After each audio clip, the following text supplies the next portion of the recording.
Okay, what's going on, everybody? We're going to get this show started real quick. The text message is going out now. Maybe. I'm looking at a swirling thing. There it goes. Text message is out. You should join the Canary Cry text message alert system. Text the word Canary to 877-740-3226. This is great. You're going to love it. I mean, it's good. It's good. You'll get a notification when we go live throughout the week. That's important. I mean, YouTube, Rumble, whatever. They're slowly unsubscribing everybody. They're not sending out notifications. This is known. This is well documented. But if you're on the Canary Cry text message alert system, you'll go ahead and get a text message straight to your phone that'll get you to where you want to be throughout the week. But being honest, people like joining the Canary Cry text message alert system. I mean, a lot of people.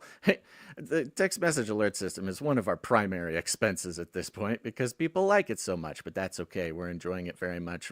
People like it mostly because you can text us back at that number.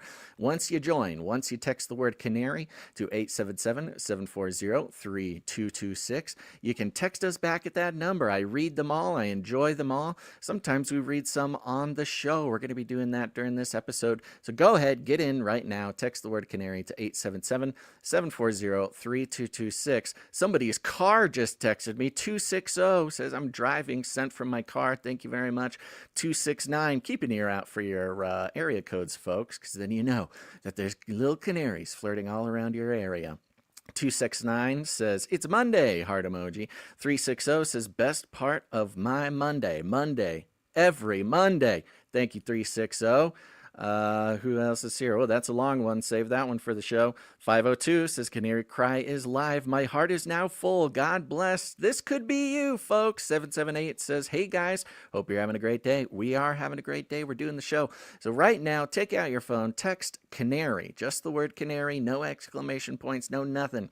To the number 877-740-3226. We'll be reading more texts during the show because it is a valuable and edifying experience for everyone involved. But for now, it's time to start the show. Today, nostalgic AI Ghibli art goes viral. Wired reports on far-right pro-baby event and asks, is this eugenics? Lab-grown human bodyoids are on the way. 23andMe down the toilet again. But the blockchain will save your DNA. Epstein victim hit by a bus, and this time is running out. Nephilim update on Newsmax. This is Canary Cry News Talk, and the show starts now.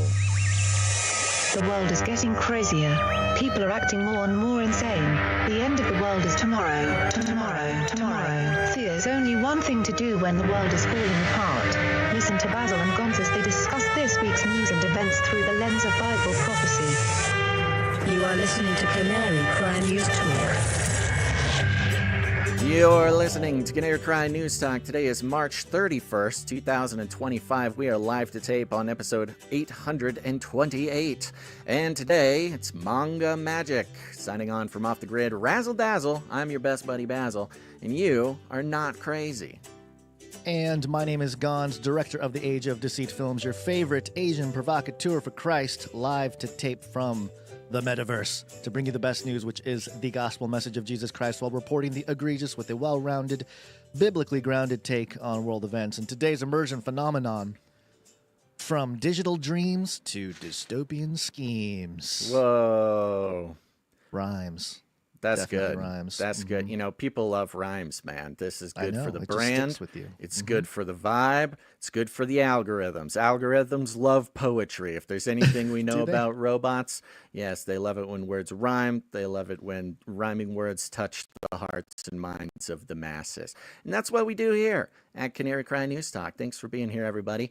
Boy, oh boy, hope your weekend was good. This is a very special opportunity we have today, and we'll see how it goes because it is well known across the world, across the landscape of value for value, that there is a value for value apocalypse going on as we speak. And yet, even without the supplemental income that comes from bending the knee to corporate incentives who want to, pay you money so you participate in the mind control that is advertising industry. Nay, we do not do that. Politics we cover on this show, but primarily in a way to add to the story the ongoing theory about transhumanism, technocracy, biblical prophecy, things like this. And we don't want to get swept up in politics for politics' sake, because that's what the predatory class wants us to do. Get locked in, get distracted. Today's kind of a fun show, Gons, because while nothing that we could possibly talk about is devoid from any sort of politics sprinkled about, there comes an opportunity once in a blue moon where we can catch up with some serious boiled down essential oils of technocracy, transhumanism, the New World Order, sort of magical alchemy, turning human beings into some sort of automatons to have their life force harvested for the delicious creme brulee at the end of a reptilian fancy dinner. These are all things that we are all aware of, but once in a while we get distracted. So I'm excited for today's show and what we have prepared, Gons. I'm glad you are. I feel like this has been ongoing, though. This is not unique to this episode. I know we do spend a little bit of time, if the story is political in nature or geopolitical, we will talk about those issues. But I always see it as, going to visit a different room. You go into the room of politics, you can kind of check out what's there. You can talk about it within the confines of the room. But we know it's a much bigger building we're looking at, this whole room. Technocracy. Yeah. Big shout out to everybody who joined the Canary Cry text message alert system. You can do this. All you got to do is text the word canary, just the word canary. No explanations or exclamations or anything like that. Just the word apostrophe. Canary to the number 877-740-3226. You'll get a little notification before we go live, so you'll never miss a show unless you want to, or maybe you're in the hospital room giving birth or something, in which case you probably should put the show on anyways on speakerphone, because that baby needs to know what's going on the second it comes out and joins the Canarium. Does it matter if it's all caps or all lowercase, or it's every other letter? Doesn't matter. I don't think it matters, as long as it's the word capital Canary. Agnostic. Great. I believe so. And you'll get a notification when we go live, so you can catch the show and play it while you're giving birth to a baby. But most importantly, people like texting us back, because you can text us back. They all go through. I read them all. Sometimes we read them on the show, as long as they're readable on the show. And just a big shout out to a couple people. 334. Oh yeah, pay attention to your area codes, because a lot of people are finding each other, hearing their area codes on this list here. 334 says, "Best buddy, please read this to prove that I'm trapped in a simulated reality created just for me. Thanks." To prove that you are trapped in a simulated reality?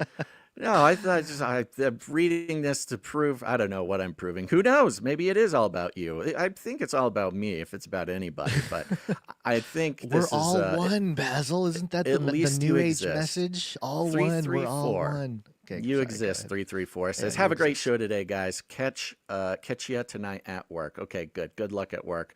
And there you go, folks. We'll read some more during the show, because the point is, we do. You had a long one. You skipped out on the long one in the intro. Did you want to save it for now? Oh, good question. The problem is they just kind of keep coming in, and marking them for later is. Hold on, I'll scroll. Hold on. Let me see what I got here. Scroll. Doom scroll. Basil's doom scroll on the back end of the text messages. There's so many. Here we go. You folks. I think people like torturing you too. They'll just text more now, Just it happens. To get you. It's fun. I have fun. Okay, this one says, this is from Monica 406. Says, "Too long for the show." I know. Well, here we go. "Basil, I really enjoyed the call-in shows. I went back and listened to the Melchizedek episode last night and started cracking up during a call when you were talking about hearing yourself and how everyone should start a podcast, etc. I recently did start a podcast, and while editing yesterday, I was really struggling hearing how dumb I sound when I say or I've only recorded 2 episodes and haven't released it yet. If I have questions, can I email you? I know you're a busy guy, so no worries. Thanks, Monica." Everybody should start a podcast, if nothing for the experience of listening to your own voice. And that, look, we're put on this earth in part to suffer and experience the purification that comes with suffering, to bring us closer to God and give us access to, I don't know, perspectives outside of ourselves. That's just a part of life, part of being human. And recording your own voice in an attempt to record a podcast and hearing it played back is one of the great sufferings that the Lord has given us access to, the grace to endure. So good for you, Monica. You're making it through. Thank you for the compliments on the call-in shows. Appreciate that. Everybody should be catching the call-in shows. The last one was called Canary Cry Clubhouse. Very good. And good luck. I recommend everybody in the Canarium start a podcast. Just everybody do it. Everybody do it. Look, it's hard work. You're not going to like hearing your own voice, but it's good. What we need to do, this is what needs to be done, is the Canarium needs to get away from just this show and needs to sort of branch out into a whole web, a culture of Canary Cry people doing podcasts. And together we will be strong. So I commend you, Monica. Thank you for the text. Thank you for the kind words. And when it's podcast time, let us know. We'll tell people about your podcast. That is one benefit that Canarian starting podcasts will get over non-Canarian starting podcasts is you'll be given a chance. That's as someone who has started many side projects. When you have people who already care and are in your community, it gives you a chance. It's a foot in the door. They will not come back and listen if it's bad, but they will listen at least the first time. So just think about it, folks. I know you're all thinking about it. Well, even if they don't listen, if you're very committed and you're willing to just go at it every day, you'll make some ground. You get better at it. And then over time, just don't stop. You'll build. You don't stop. Yep. It is suffering. It's pure suffering. It is suffering. It is pure suffering. You're right. It's good for you. It's not for the faint of heart. Let's get to the show, Gons. We've got a bunch of stuff going on. I will say we are on the value for value model, which I am hearing from various value for value supported podcasts around the world that it is a value for value producer apocalypse right now. Which apocalypse means revealing, though. More of an Armageddon, is it not? Yeah, like a war, and we're losing the war. It's a revealing of nobody producing the show. Is what it's revealing. So this is obviously a system-wide thing, but it does include us. Sure. It did make me feel not so singled out, and that we failed last episode to know that everybody is having this problem. But we are on the value for value model, folks. You know this. And all that means is that we don't take any zilch support from corporations. No money at all from corporations, commies, cartels, governments, NGOs, nothing. So what does that mean? Well, it means our very existence is a testament to direct value that goes directly into people's lives, because that's how it is. If you get any value from this show whatsoever, that's up to you to decide what value you get, what value you don't get, and come in with your time, your talent, or your treasure to become a part of the system keeping it going. Because if it weren't for that, now you're just relying on corporations to go, well, this show is good for eyeballs and we sell a bunch of stuff by advertising to this company. When a corporation is paying for ad dollars, that is valuing you, dear listener, each one of you as individuals. It values each one of you at like 1,000th of a penny. That's kind of the value that is put on your attention, Fritz, about 1,000th of a penny. Whereas the value for value model, you decide what your value is. Everybody has the independent power to put a value on their participation in a podcast, in a show, in a community. And it's not just about money. It's time, talent, or treasure, whatever it means to you. If you're a talented artist or even an untalented artist or musician, you can create stuff for the show. If you got some time, office hours, you can help us out with back-end processes, put your skills to work to help the whole community. Or if that's not your thing, you can support the show financially, which is, of course, very important. And, you just look and say, how much value do I get? It's your job to give your own number. And you can learn all about this and participate by going to canarycry.support. I was not ready for you to do that. I'm very sneaky, very fast.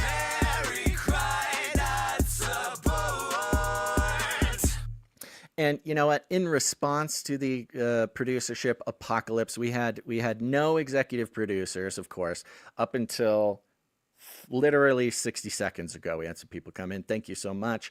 So let's thank those executive producers real quick. Executive producers. All sorts of ways to become a producer on the show, because that's what you are when you participate in the production. But the executive producers, those are people who come in for $100 or more for any individual episode. And that's why we thank them here at the top of the show. And we're going to start out with the one, the only, the man, the myth, the legend. It is Sir Alex Protocol V2, Baron of the Brian Protocol. Where'd you find this? Baron.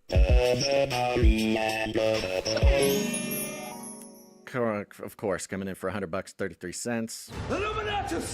Illuminatus status. Yes, he's on a 34 episode executive producer streak and a 381 episode streak altogether. And we also have executive producer Felicia D coming in. Felicia D. Yeah. Where'd you find this? Okay, Thank so you, Felicia D. that is for those who pay attention to details. You'll notice that those are the same executive producers from last episode, which if it weren't for both of them, we would be in so much trouble. And everybody listening right now should remember that these two executive producers, they save the day on a regular basis, not just for us, but for you as well. These are the people that you should be thanking or thanking God for. And Felicia D, notably, is she's sort of our knight in shining armor who comes in, supports the show, specifically when there is less producership, filling in those gaps, which is incredibly appreciated and a valiant sort of role to play in the show. Of course, Sir LX Protocol, V2 Baron of the Brian Protocol, being just the most incredible, consistent and faithful executive producer, the likes of which we have never seen before. But when it is, when it is just Felicia D and Sir LX Protocol executive producing the show, that's how you know that there is some sort of producership apocalypse going on across the board, because they are the ones with these big red buttons that are like, not today, Satan, we're keeping the show going. So thank you. Trump needs to back off on the tariffs. I think he's really holding back a lot of producers. Are they tariffing Podcasts? Value. Yeah, I think Trump tariffs really hit the podcast industry hard, which is a shame because, you know, he used podcasting to get elected last year. So he should have extra tax breaks for podcasts is what he should have. It's true. He should be, yes, he should be opening up the pipes. Come on, bust out the pen, Yeah. write it down. No taxes on any podcasts. Well, of course, and Gon's no executive producer segment on Monday would be complete without our other exemplar of the Canary Cry Roundtable of Knights and Dames, and that's Sir Jamie, not the Lannister, coming in. Where'd you find this?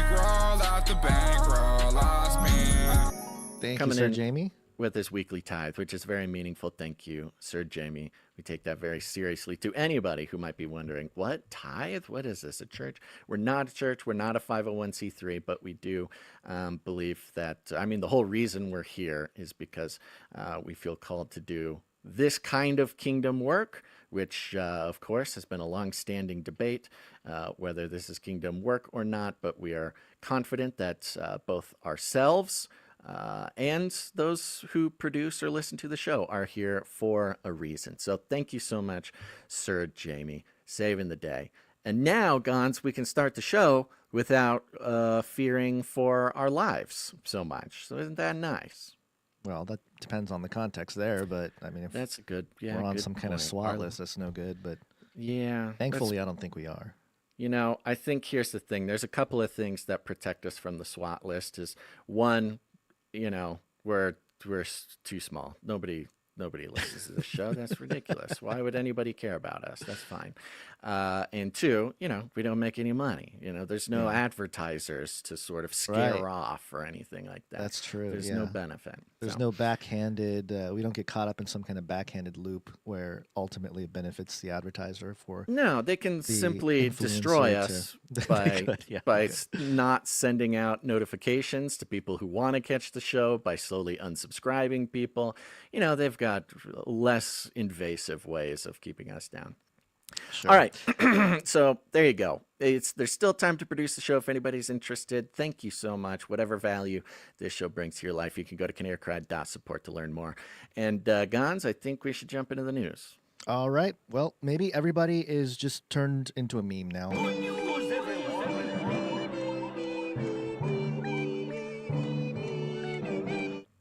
Into the metaverse. Welcome to the metaverse. This is coming from psychologytoday.com, so it's most official psychological, which is funny because I think they are playing a little psyop here. Yeah, I pull from Psychology Today all the time, especially for the call-in shows, for all sorts of reasons. But, one of them is like, if it's in Psychology Today, that means that the mainstream narrative is onto the sort of deeper implications of certain things. Right. Whether they get it right or not, this depends, but it's about giving answers to the secular mainstream world for something that they feel there's something deeper to. And Psychology Today sort of serves as that little psyop location to make people feel like they understand the universe, like the feelings that they get, the tinglings when something just feels weird.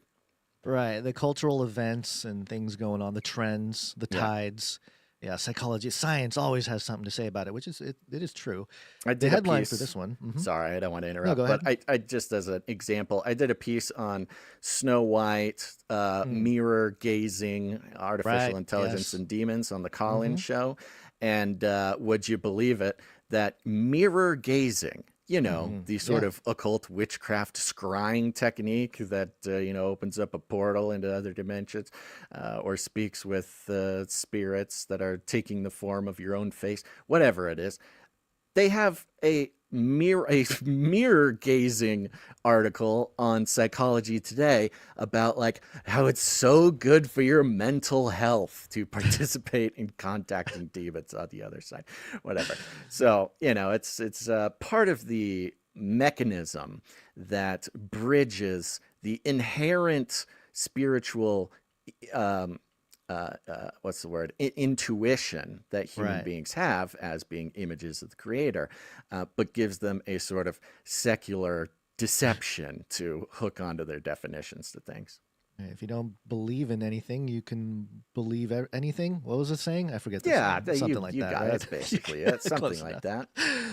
All right. So the headline here under the artificial intelligence category of Psychology Today is Digital Nostalgia. Why AI Ghibli art, Ghibli? I don't know. Art goes viral. I know. I should know this. Why do I not know this? It's Ghibli. Okay. AI-driven nostalgia art helps redefine creative expression globally. Listen to that. Redefine creative expression globally. This is a redefining moment, Basil. This is kind of big. It's a pretty big claim. Re-enchantment. It's the reset. It's the whole deal. And then at the top here, there's a guy. Is this the author of the article? Probably. I don't know. I don't know. But it's somebody used Ghibli to make a thing. Yeah, it's a Ghibli-inspired self-portrait. There you go. I don't quite recognize myself. All right, good. It says here, AI tools like OpenAI's 4.0 let users reimagine photos, memes, and even politicians in Ghibli's iconic style.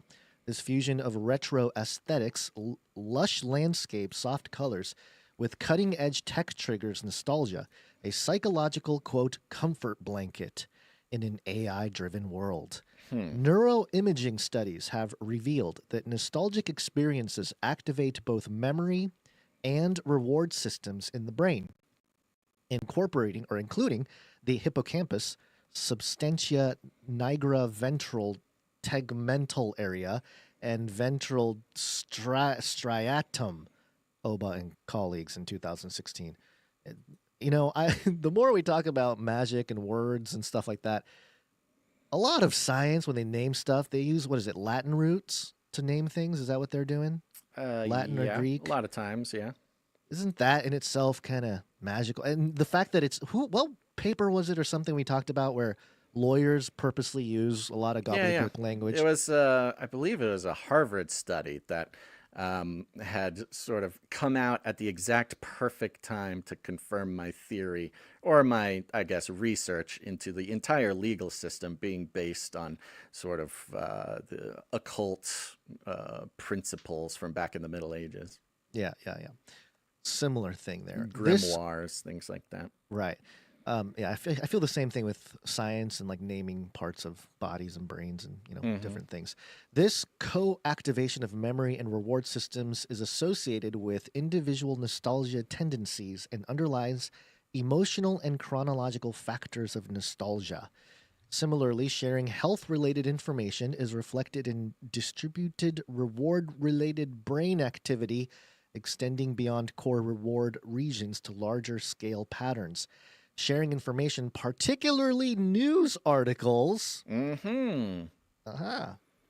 activates the neural regions involved in positive valuation, self-related processing, and perspective taking.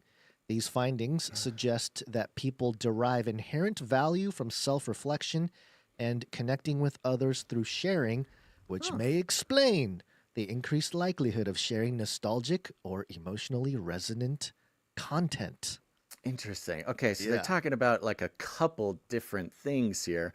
Number one, that sharing news articles activates neural regions involved in positive valuation, self-related processing, and perspective taking. I don't actually know what positive valuation, self-related processing, I and think perspective taking is, but I believe it has something to do with self-esteem type of stuff. Like, oh, I'm aware of what's going on in the world, or like I'm intelligent enough to. you think that's positive I think so. valuation?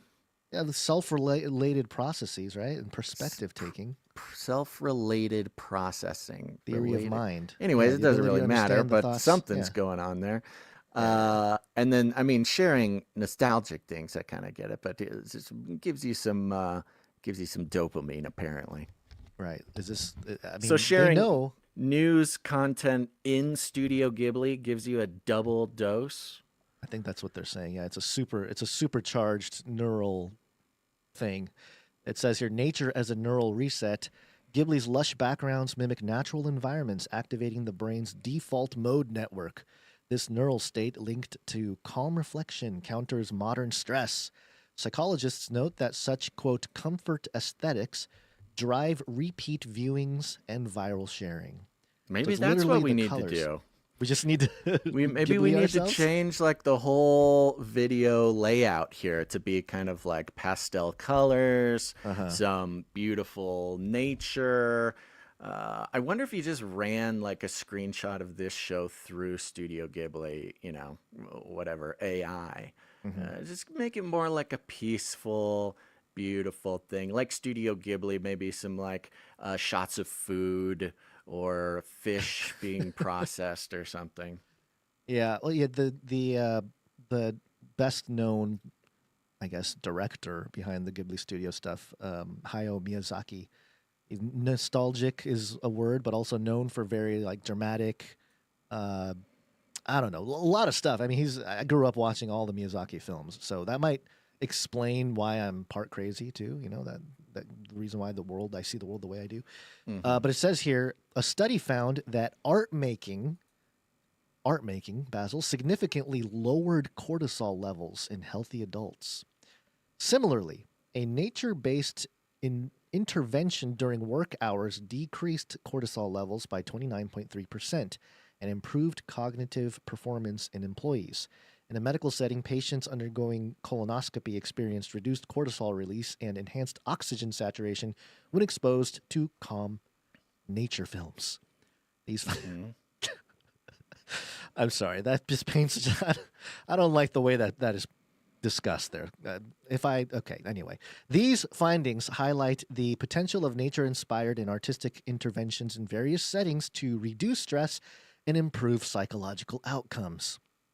So the idea here, art making in general lowers cortisol levels, lowers your stress level. I think naturally that makes a lot of sense. But what does this have to do with this Ghibli style thing here? Controversy as engagement fuel. Yeah, you got something? Yeah, they haven't even touched on like why they're even talking about Studio Ghibli. Well, Did you this is want they're to about to. Yeah. No, that's what I'm getting into here. Okay, all right. Yeah.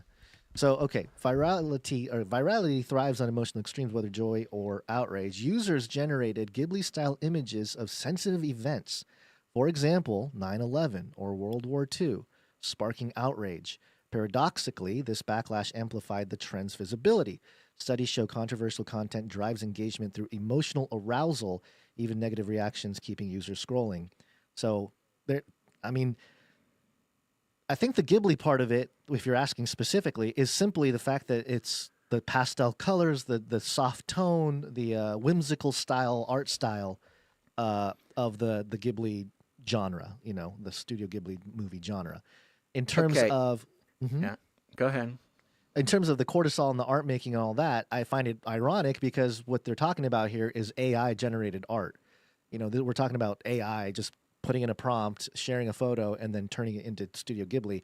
I don't know if that constitutes as art making, but they're kind of relating this to art making. Okay. Okay, I continue.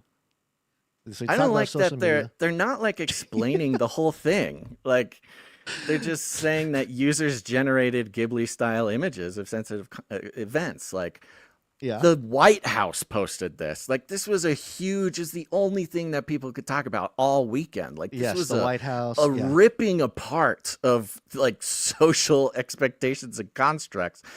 People getting obsessed. Almost.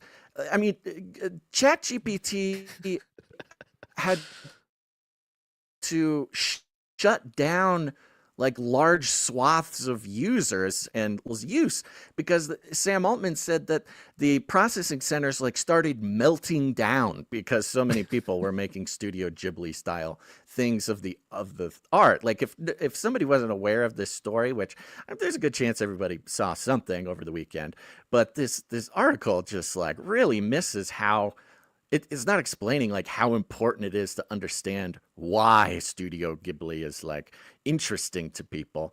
Because I mean, the White House posted a Studio Ghibli cute anime style picture of a The fentanyl border dealer, a fentanyl dealer who got busted, who had been deported before, and she's like crying, and it's this whole thing.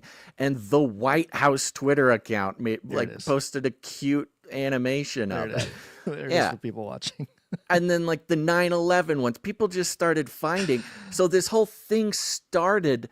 I mean, look, there may have been people doing this before the White House, but the White House's post of this, like, society splitting. I mean, everybody's on both sides of the deportation thing are so ramped up already that making a cute cartoon joke about it was an extremely powerful amplifier of the divide. I mean, it's very obviously there to do that, and that sent people on a spiral of making cute anime versions of 9/11, of like horrible movies, these like Right. incredibly effect. offensive things. Yeah. And it kind of took over the entire world over the weekend. And Ghibli, in general, is kind of interesting. I think most people probably don't have a huge connection, but it's an incredibly popular nostalgic thing, as this article is saying. And Ghibli's known for a couple of things. One of them is like things like food. There's like whole 10-minute sequences of like animations of somebody cooking dinner. You're just like, what is this? But it kind of hypnotizes you. But another part of it is that, the Ghibli movies generally deal with some pretty horrifying themes. Oh, like dark spirits. I'm showing an image from demons. Spirited Away. Yeah, there's this big body greed snatchers. demon. Yeah, and there's a lot of stuff going on. there's a bunch of lot crazy different- stuff, but the animation is done in a way that it makes ugly things beautiful. Like you can't look away from them. It has this very powerful technique of dealing with like the worst possible things happening, but presenting it in a way that you kind of can't look away because it's so, appealing. Howl's Moving Castle is another one. I remember watching this movie thinking like, and having that exact feeling. It's a of, horror like, film. It's a horror film. It's basically a horror film. His dude like turns into this big angel crow thing at the end, but it's him. It's the guy. Yeah, He's so it's the gentle. whole thing. And it's so, yeah. Ghibli as itself is sort of this very fascinating, psychologically potent style that, these are essentially kids' movies dealing with pretty dark stuff. And yet, the whole generations were raised on it, which, Disney kind of did something similar, but Disney was a lot less beautiful. They really focused on making ugliness like a big factor. So that's where it was an instant leap, or not even a leap. It was just a close sidestep to start taking the most horrible things that have happened in the world and Ghiblifying them, and they were hilarious, absolutely hilarious. And I think it's speaking to something really powerful in how people are seeing what's going on. I think it shows people are just kind of like, oh yeah, everything's horrible. It's just kind of how it is. There's nothing to do about it. And, let's make it at least beautiful to look at so we can laugh at it so we don't, descend into a sort of a madness abyss. Well, it's interesting also, I think, because it really, we've known about the range of human emotions, but in terms of the masses and how the masses digest world events, it's become pretty clear. Like there's joy, there's humor, there's anxiety, anger. There's like all these categories, and it's very obvious, I guess, if you're looking at it from a sociological perspective of how they're able to change something as horrific as 9/11 or whatever and just make it a cartoon. Like, hey, it's fun. They do talk about that a little bit here. Psalm 40 says, demoralize, destabilize, crisis, normalize. Yeah. There you go. Perfect lyrics. Research indicates that emotional arousal plays a significant role in driving user engagement with online content. There you go. Thank you for explaining that. Viral content tends to evoke high arousal emotions, whether positive all or negative anger, anxiety, while low arousal emotions like sadness are less effective. Sadness, less effective. Down here, the animated medium adds complexity to how we perceive existence, challenging traditional Western views of animation as merely children's entertainment. Historically, Western cultures have confined illustrated narratives to children's literature, whereas in Japan, manga and anime are enjoyed by all ages. This cultural difference may contribute to a unique psychological engagement with animation, potentially leaving viewers less, quote-unquote, defended when watching. So there you go. There's a little bit of an explanation of why, what we were talking about here, that animations, anime, cartoons, they are, in a sense, it's a mock of reality. It's a mocking of the real world, which, based on some of the stories we have today, like the body thing, the creepy meat suit people are building or whatever, the world is getting pretty wild and horrific in general, but it's almost as if we are a generation psychologically somewhat prepared for it because we've had so much anime and sci-fi and all this kind of stuff, which is part of the predictive programming process, right? Maybe we're all stuck in that machine because stories like that will come out and we'll just be like, yeah, of course, because we've seen some gnarly stuff in animated form over the years, good and bad and exciting and whatever. So I think this is part of the memification that continues. The meme magic, all that stuff, it's just more tangible now. Obviously, when you have the White House sharing a Stu Ghibli meme for the convicted fentanyl trafficking arrest, it's one thing. Elon Musk used it to promote vote for Super Judge Brad Schimmel in Wisconsin on Tuesday, and I've never seen Brad Schimmel. I don't know what he looks like, but I know what his Ghibli looks like. He's a flying Superman judge.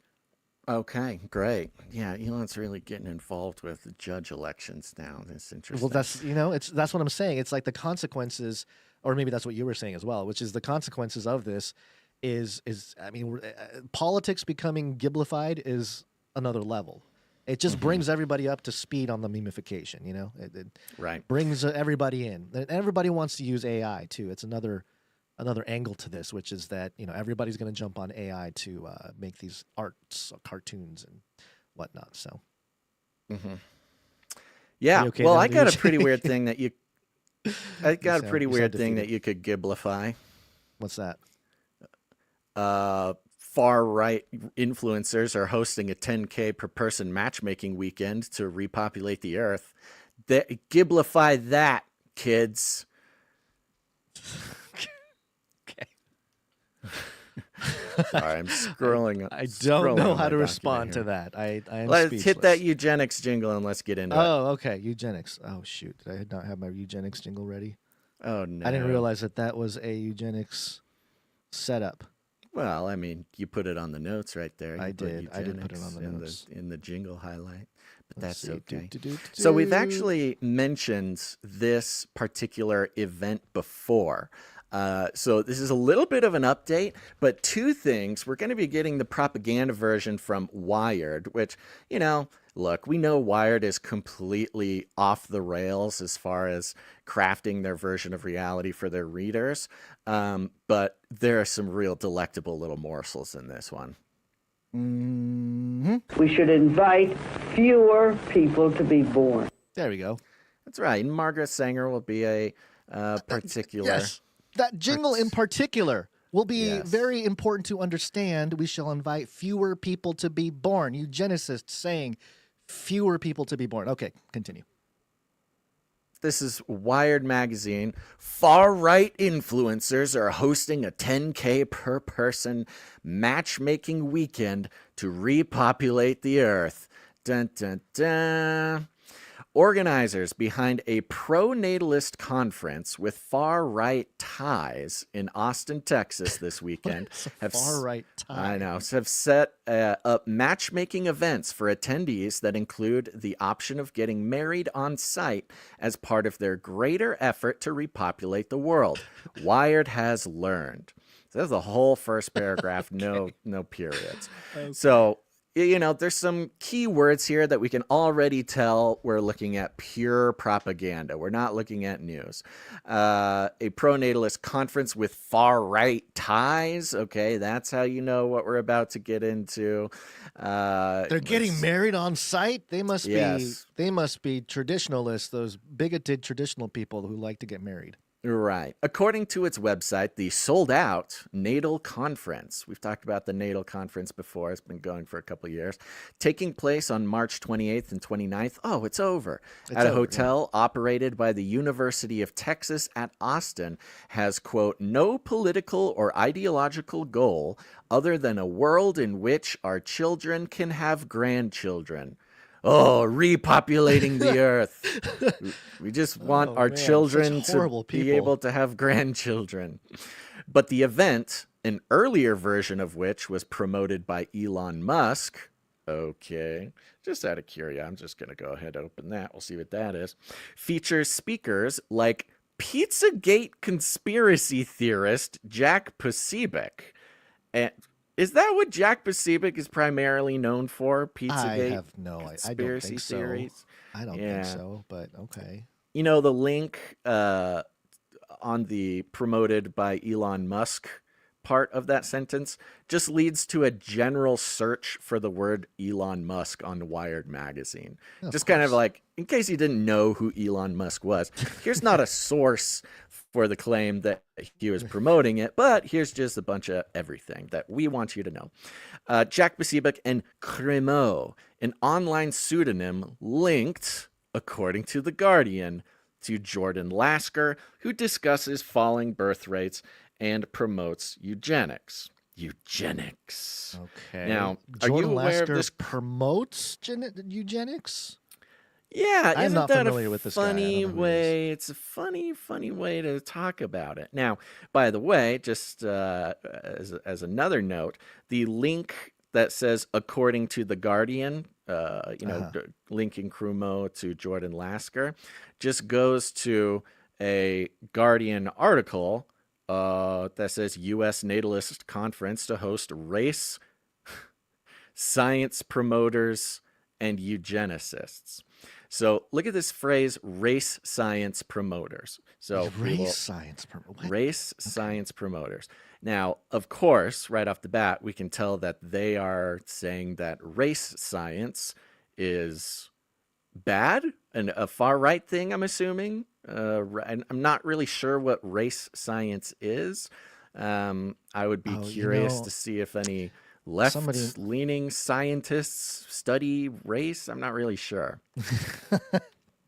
That's a good question. It did take me to this Google Scholar page for Jordan Lasker, Texas Tech University. I believe this is him. It looks like he's written on various ethnic studies here. Racial and ethnic group differences in the heritability of intelligence. Yeah, A systematic you're review gonna and get meta-analysis. Yeah, you're gonna get some questions. I will say, okay, I came here specifically for the connection of Crumo. I don't think this matters, but just how it is with these things. It's all in the details. We'll see. Jordan Lasker, aka Crumo. All right. Back to the thing here. He says, Guardian says he is self-described eugenicist. So that's interesting. I would like to maybe hear. I have no idea who Jordan Lasker. I don't or either. That's Crumo why I'm is. trying to I haven't wonder. heard. I'm trying to see when he said I'm a eugenicist. So Yeah, I don't know. The article continues. Natal conference organizer Kevin Dolan, a father of at least 6, according to Politico. Just for fun, I went ahead and went to that according to Politico link, and it says he has 6 children. So the man has 6 children. Wired thought that was a good enough reason to say, well, he has at least 6 children. You never know. He could. Okay. So the emphasis is being put on, if you want babies, you're crazy, far right, maybe lying about the amount of babies you have, and a eugenicist. Kevin Dolan, a father of at least 6, according to Politico, has previously stated that eugenics, now listen to this, they are going to define eugenics for us right now. Natal conference organizer Kevin Dolan, a father of at least 6, according to Politico, has previously stated that eugenics, the belief that white people are genetically superior, and the pro-natalist movement are very much aligned. Now, is that what eugenics means? Is eugenics the belief that white people are genetically superior? I've never heard that definition before. Now, I'll say this. We know famed eugenicists like founder and patron saint of Planned Parenthood, the organization that was selling baby parts on the black market and got caught doing so.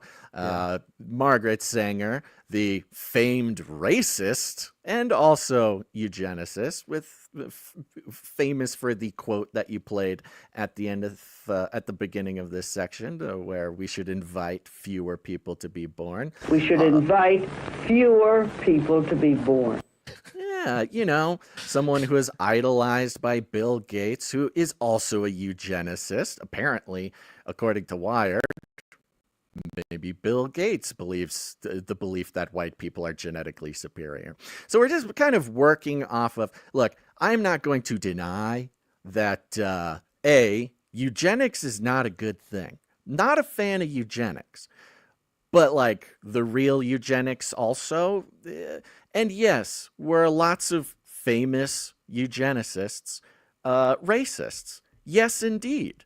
Now, did those famous racist eugenicists go on to be, patron saints of the left and pro-abortion people and the feminist movement? Yes, indeed. So I think what we have here primarily is an attempt to not necessarily rewrite history, but write a new history of what eugenics actually is, because the left is very upset that people were starting to wake up to the fact that, yeah, federal funding for Planned Parenthood is a little bit too close to, government mandated extermination of certain groups of people, considering Planned Parenthood themselves brags about how important it is that they are nestled right in minority communities. So those minority communities can have all the access to abortion that they want.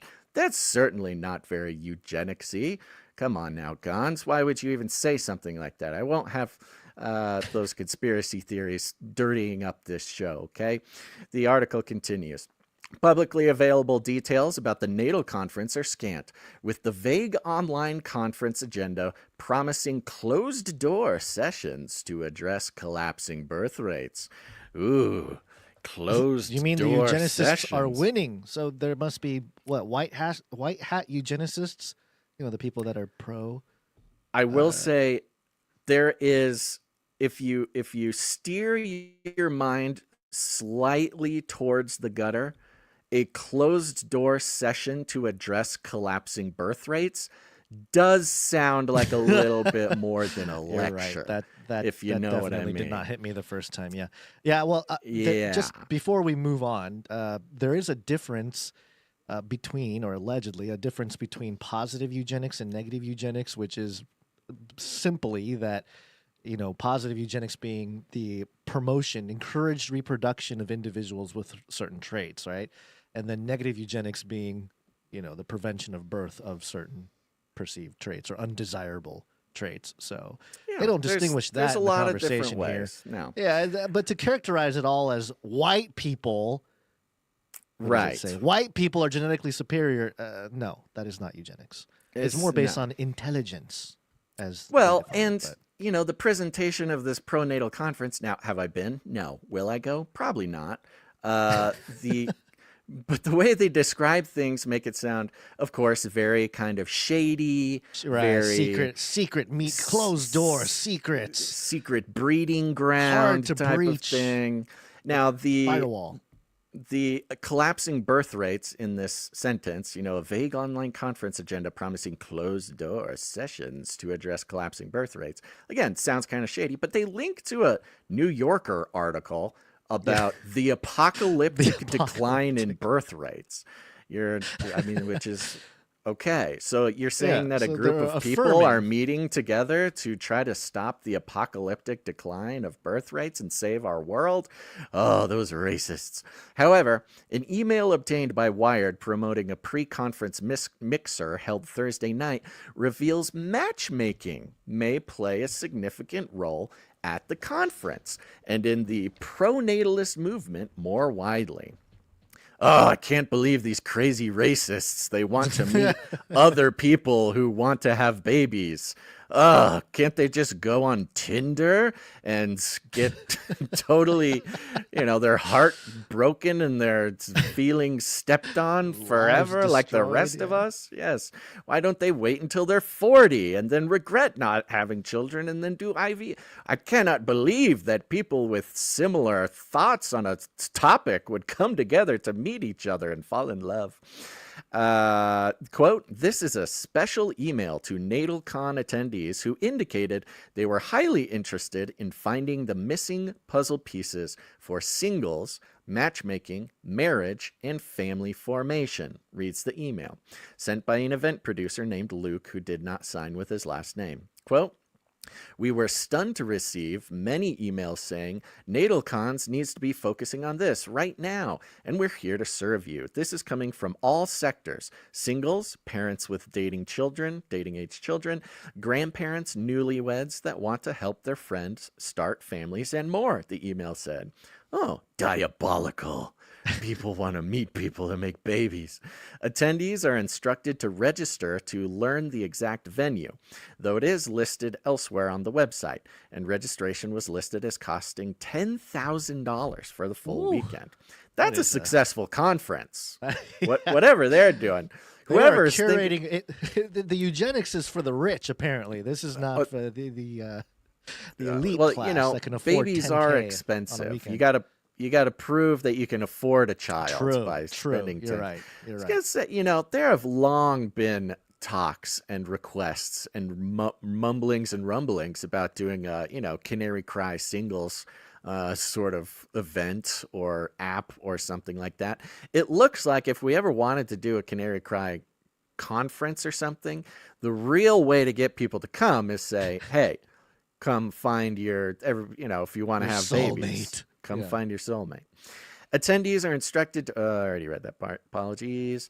$10,000 for a full weekend, an increase from earlier this year when the cost was 90% cheaper. A Saturday-only ticket is $500. Last year's VIP package was $1,000. According to the NatalCon website, after credit card details are handed over, organizers vet potential attendees, requiring them to submit their social media handles. The website says prospective attendees aren't charged unless they're approved. Interesting detail. Look at that. Okay. Look at that. So Your they're vetting. social media behavior gets analyzed. They're vetting the attendees. Mm-hmm. I could see $10,000 being a good way to weed out troublemakers too. That's true. You're right. You're right. NatalCon organizers, including Dolan, did not respond to messages from Wired seeking comment. Single registrants are directed to fill out a survey that asks their desired number of children, listing 1 to over 7 as options. I see. Okay, this all makes sense. Quote: religious, spiritual, cultural, lifestyle values, and whether they would matchmaking. Exactly, would be open to a Q&A with a NatalCon speaker to introduce yourself to the room. Boo! See, there you go. It's speed dating. You gotta stand up in the Q&A line so everybody can see. You better have a good question to ask. Speaking to Edward Dutton, who has been described as a, quote, proponent of pseudoscientific race science by anti-extremism group Hope Not Hate on a Jolly Heretic podcast in 2023, Dolan described his alma mater, Brigham Young University, as a, quote, breeding program for smart Mormons. He said his pro-natalist events are a counter to the, quote, perverse incentives in the dating app market. Those who have gone to a Christian college or go to a Christian college, this is no surprise. Christian colleges are generally breeding programs. marketed and perceived as, find your husband, find your wife. I mean, it's not just Christian. I think all colleges to some degree is that. It's certainly been a big part going on. Yeah. a big part of all college things, but Christian colleges have a very special brand of, like, what'd they call it? Ring by spring, baby. In the email to it's a thing, yeah. That is hilarious. In the email to NatalCon attendees, Luke noted the conference had set up multiple sessions throughout the conference to strategize on the issue of matchmaking. I like that. Strategize on matchmaking. The email concludes by noting that there will be, quote, some ministers attending if anyone decides to take the leap at the conference. Wow. Luke also instructed attendees to, quote, come up with great ideas regarding matchmaking, which will be passed on to him for implementation. So it's, the conference is moving in a direction. It sounds like he's involving a lot of the attendees in the planning process, kind of like, the producers of the show. Other conference guests include Indian Bronson, the pseudonymous founder of AI dating app Keeper. Well, it doesn't sound very pseudonymous if it's Indian Bronson. Oh, Indian Bronson is not his real name, I guess. Okay. Keeper, AI dating app Keeper, which aims to help people start a family, and influencers Simone and Malcolm Collins, who have 4 kids and say they plan to have up to 13th. Ugh. Extremists. The pro-natalist movement, which views declining birth rates around the world as an existential threat. Yes, it's also Yeah. called just kind of like common sense. I mean, eventually you run out of babies, and that's the species. Has seen a boom in recent years, propelled by famous and powerful tech elites, including Musk, who has 14 children. Tweeting about the 2023 natal conference, Musk said, quote, "If birth rates continue to plummet, human civilization will end." Mm-hmm. Even tech elites who have not explicitly associated themselves with the movement seem generally aligned with its aims. Sam Altman, for instance, Oh. has invested in multiple fertility startups Oh, and said he good. would like to have a family with 6 or 8 children. 6 or 8, not 6 seven, or huh? 8, not 7. You can't have 7. You gotta have 6 7. or It's 8. too godly. It's just interesting. All right, world I coin. do think Hey, it's stare into the orb. Let's have babies. Yeah, they had to have a way to like slip in more tech. Like this whole thing seems like a way to try to convince the plebeians like ourselves that, because the campaign of like billionaires bad, billionaires Right. bad, free Luigi, billionaires bad, all this kind of stuff. Well, billionaires want to have babies, so billionaires bad. Let's harvest the crowd somehow. They're investing in fertility companies, and Yeah. billionaires bad. The movement gained even more momentum during the 2024 election when comments surfaced of then vice presidential candidate J.D. Vance calling Democrats childless cat ladies around the time of his Senate run in 2021. I didn't know that was when that was a big deal last year. It wasn't from last year. They pulled That's it everything. from 2021. Everything with a lot of politics stuff, especially with election years like that. So it's a roundup of the work you've done, Right. And then He you go also viral. previously said people with children should have more power than people who don't have kids. Now, I know that's a very funny way that they have chopped up those quotes about people should have more power than people who don't have kids. That's very interesting. He was talking about like taxes and civil responsibilities and stuff. However, the pronatalist movement has been criticized. Here we go. As go. being racist and classist, with some startups catering to adherents by even offering to screen embryos used for in vitro fertilization for IQ. Hey. Hey, racist want a smart and baby. classist. So this is, just walk with me for a second. The critics are saying, so if you go to like a fertility clinic. Now, IVF is a big topic right now. There's some very interesting, believers and non-believers who have a big conversation about IVF. One of them is, with IVF, you create a lot of embryos, which means a lot of baby seeds, and you check them and you can, pick the ones you want, and the other ones just get thrown away, which a lot of people are a little like, well, those are kind of technically conceived babies, and you're throwing conceived babies away, which is problematic. I agree. But aside from a lot of that, he's saying, however, the pronatalist movement has been criticized as being racist and classist, with some startups catering to adherents by even offering to screen embryos used for in vitro fertilization for IQ. What the writer of this article is saying, if you find a high IQ baby, that's racist and classist. Why? Why would a low IQ baby getting thrown away, writer of this article, be racist? Is it because you, the writer of this article, are implying that low IQ babies are somehow racially divided? This is another example of I wouldn't even say necessarily the left. This is just the like establishment media showing themselves once again to be the real racist, the real classist, with this assumption that if you're filtering out for IQ, that means you're filtering out for minorities, as if those had any equation at all. Yeah, Dolan, I thought the big pile of embryos, you get all kinds of races, you know? It's just a big mix. You just, you just never why? know. It just doesn't make any sense. Dolan told the Jolly Heretic podcast his pronatalist events weed out stupid people. Well, look, I still don't see how that's racist or classist. Again, the writer of this article equating, quote, stupid people with minorities or low class. That's It sounds you, to me like Wired. he's upset as being considered a stupid person. Is kind of Yeah, what it sounds he's like to me. also Like he's very offended. He's also very upset that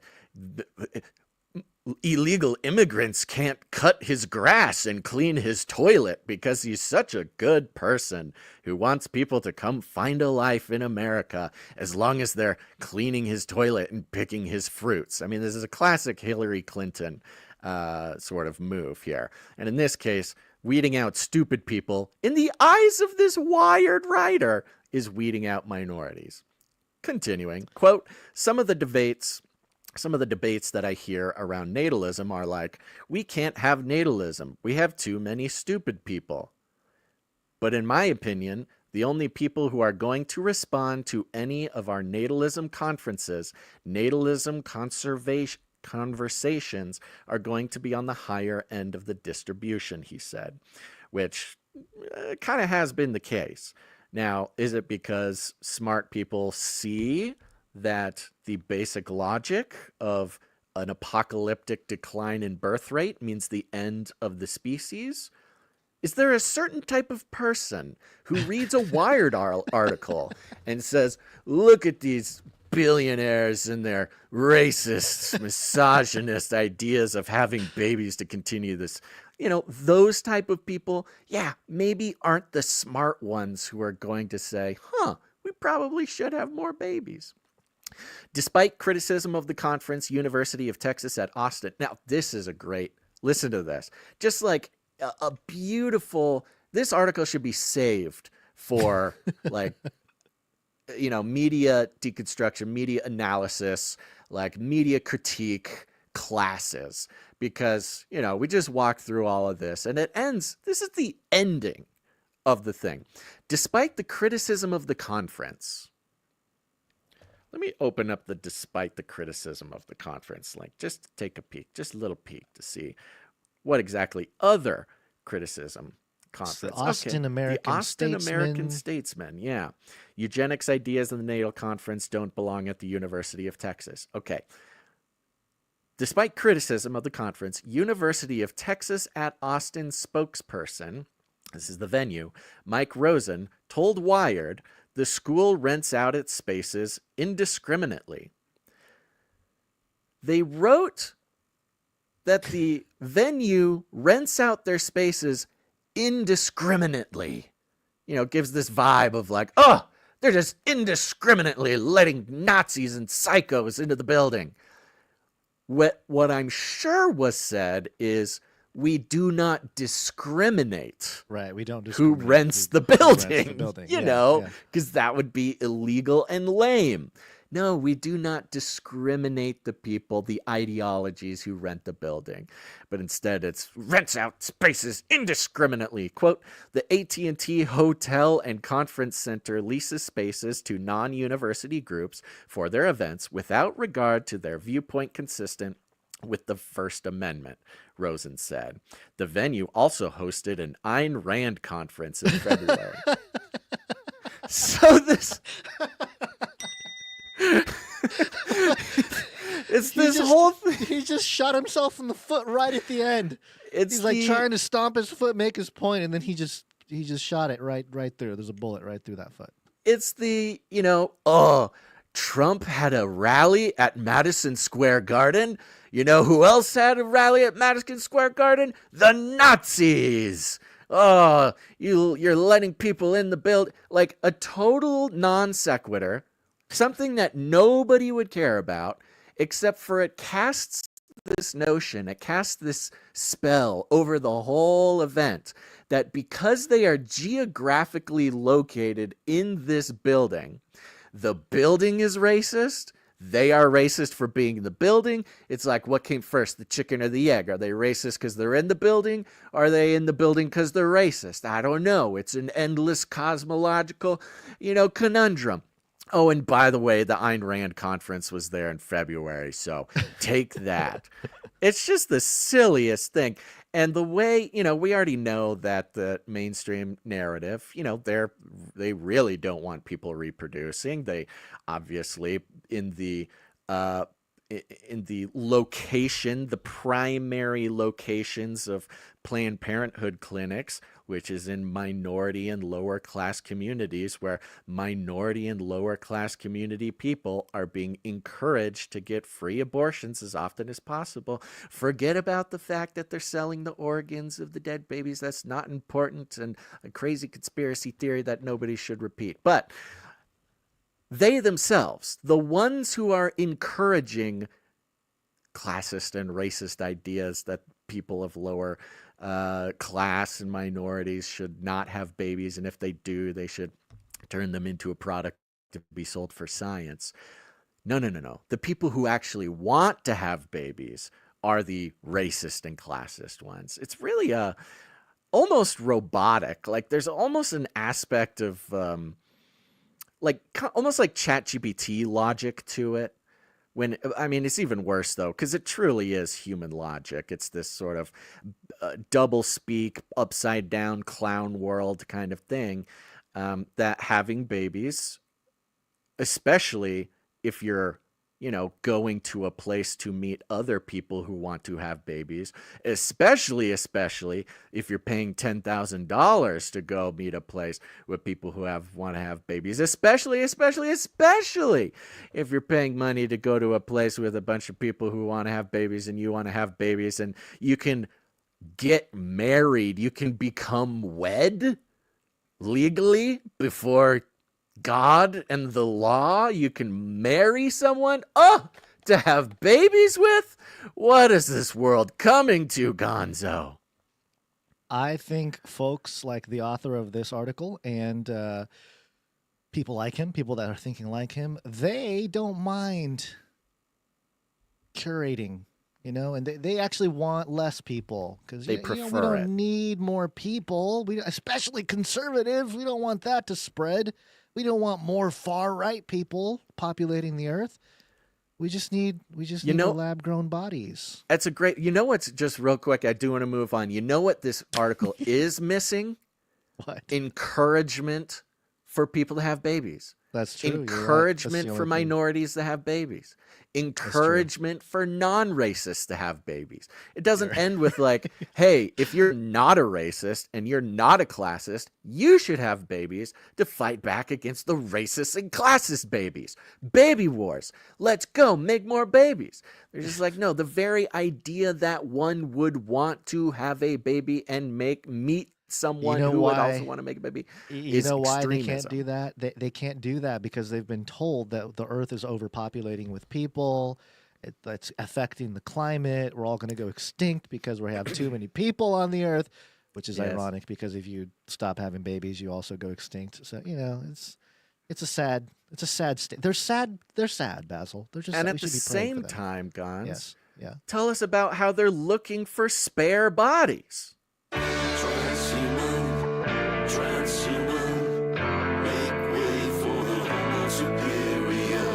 Coming from the Trump shared The Sun U.S. edition, over my dead body, spare human bodies grown in artificial wombs in lab, as scientists insist bodyoids feel no pain and can serve as meat.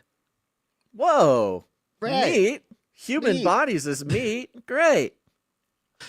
The best commentary I saw on this, somebody reposted a screenshot of this and said, oof, OOF, oof, which made me laugh out loud, very loud. It says here, the so-called bodyoids would be grown in artificial wombs. Oh, did I skip a thing? Cutting-edge scientists have unveiled a disturbing plan to grow soulless, spare human bodies that can be used for medical experiments and even meat. The so-called bodyoids would be grown in artificial wombs and have the eerie ability to withstand endless pain. The scientists, Carton T. Charlesworth, Henry T. Greeley, and Hiromitsu Nakuachi. Always a Japanese guy in there. You got to watch out for the Japanese. They give you the Ghibli memes and then the fake bodies. They're everywhere. Made their bizarre pitch in MIT Technology Review and explained why the Frankenstein-esque plan would revolutionize medicine. They said these zombie-ish bodies would be key to testing out new medicines. Zombie-ish? Zombie-ish, you know. They're not zombies. They're zombie-ish. They're zombie-ish, yeah. Would be key to testing out new medicines and growing human organs for transplants. Come on, we're helping people out. The plan would become a reality by using pluripotent stem cells. I don't know if I said that right. One of the earliest cell types to form during human development. The stem cells have already been used to grow organic matter and, most recently, helped to successfully create a structure that resembles a human embryo. It just resembles it. I mean, talk about alchemy, folks. Jeez Louise. Researchers hope to grow the fetuses entirely outside a body in artificial uteruses, which are already being tested in labs. They plan on using, quote, genetic techniques, end quote, to stunt brain production and ensure the body lacks sentience. This is way more This horrifying. is super disturbing. This is like, look, hey, listen, we don't want to have dumb babies, okay? We don't want to have dumb babies, but dumb humanoid, what is it called? What are they called? Bodyoids? They're just human bodies with no brains because we genetically stunted their brain from developing? Fair game. Let's go for it. Let's go. It's kind of ironic because they're growing the brainoids or whatever they're called. The organoids. Organoids, this little human brains. They're just growing the brains and trapping them in a metaverse, in a computer, and right over there. Charging people to use them. And when they're not being used, they put them in a simulation to make them think they're a butterfly. Right. So that's horrific. But now they want to grow the bodies. I mean, the genetic techniques to stunt brain production, not even eliminate brain production. They could just have a little bit of brain, okay? These lab-grown bodies and lab-grown wombs, yeah, they're going to be humans. We're going to grow them. But don't worry, they won't have a full brain. They'll just have a little bit of brain, and so they won't have sentience. This is insanity. This is insanity. Yep. Once they're grown, my pretties, the bodies, quote, could address many ethical problems in modern medicine, offering ways to avoid unnecessary pain and suffering. I don't know, man. It seems to seems to ask a few more questions than it answers. I like if how you ask me. I like how it presupposes that everything they're doing is on the up and up, you know? So it's like, listen, we're solving all kinds of ethical issues with this problem. Yeah, there will be no more ethical issues in science after this one. I mean, and, you know, it's kind of related to what we just talked about as far as like the Planned Parenthood and selling baby parts. And exactly. Like that is all ethical issues. And they're swooping in like, okay, how about this? How about we just grow our own babies without brains? We don't need to take them from minorities and poor people. Yeah. You know, we'll just grow our own, and that'll get rid of the ethical. So on one hand, they're like, too many babies, don't have babies. And they're like, oh no, we don't have enough babies. We got to grow some babies for science. It's true. This is sick. Why? This is like sick. I'm telling you, you know, you talked about politics and talking about politics, and we don't talk about politics necessarily. But this is like, you know, this is everything we feared like 10 years ago or 12, 13 years ago when we started the podcast. We were like, they're going to be growing bodies in artificial embryos and wombs, artificial wombs, and they're not going to have brains because, you know, they're going to cut off the brain. But then they're going to put the brains on microchips, and then they're going to be in the, you know, the whole thing. So let's continue. See what else we need to make, you know, soulless, non-sentient human bodies so that our good friends, the disembodied Nephilim, can come inhabit them And we can give, the gift of embodied life to our new overlords and rulers, the demons who have been wandering the waterless places for millennia. And that is absolutely insane.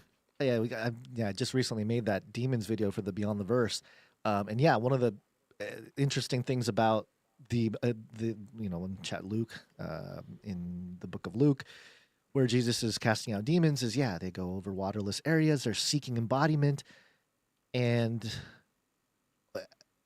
I mean, people have talked about the return of the Nephilim, and they're like, oh, are they going to come back? Well, I don't know if a giant is going to break out from the bottom of the earth and, there he is, there's a giant Nephilim. But if they're making bodies without brains, amongst they're you. just going to be walking around, and I mean, literally, it'll be like some Nephilim, that hasn't had a body in forever. Finally, it's like a villain. Finally, I can feel the world again. What else do they say here? Does it go on? Okay, one of those issues. Okay, once they can address the ethical problems. One of those issues, according to the brazen scientists, is sourcing, quote, ethical meat.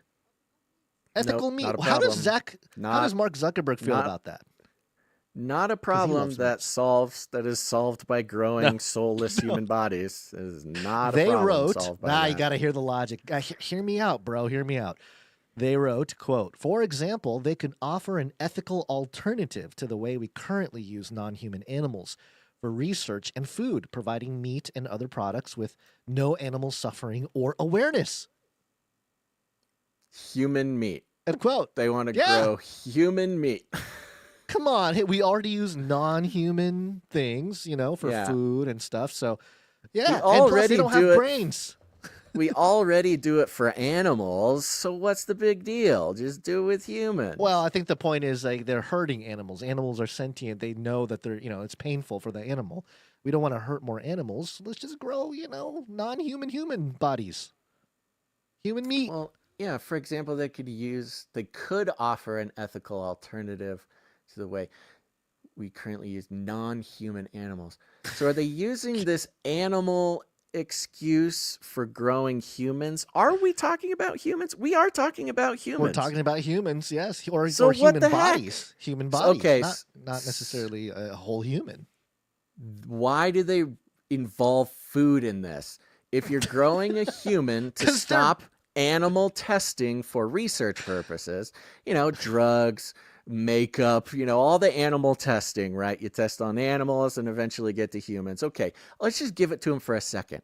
You grow a human body and you can test on that soulless, brainless human body, your drugs or your makeup or whatever you're going to do. So you can save the bunnies, spare the beagles, Anthony Fauci, reign of terror can end. Yes, that's fine.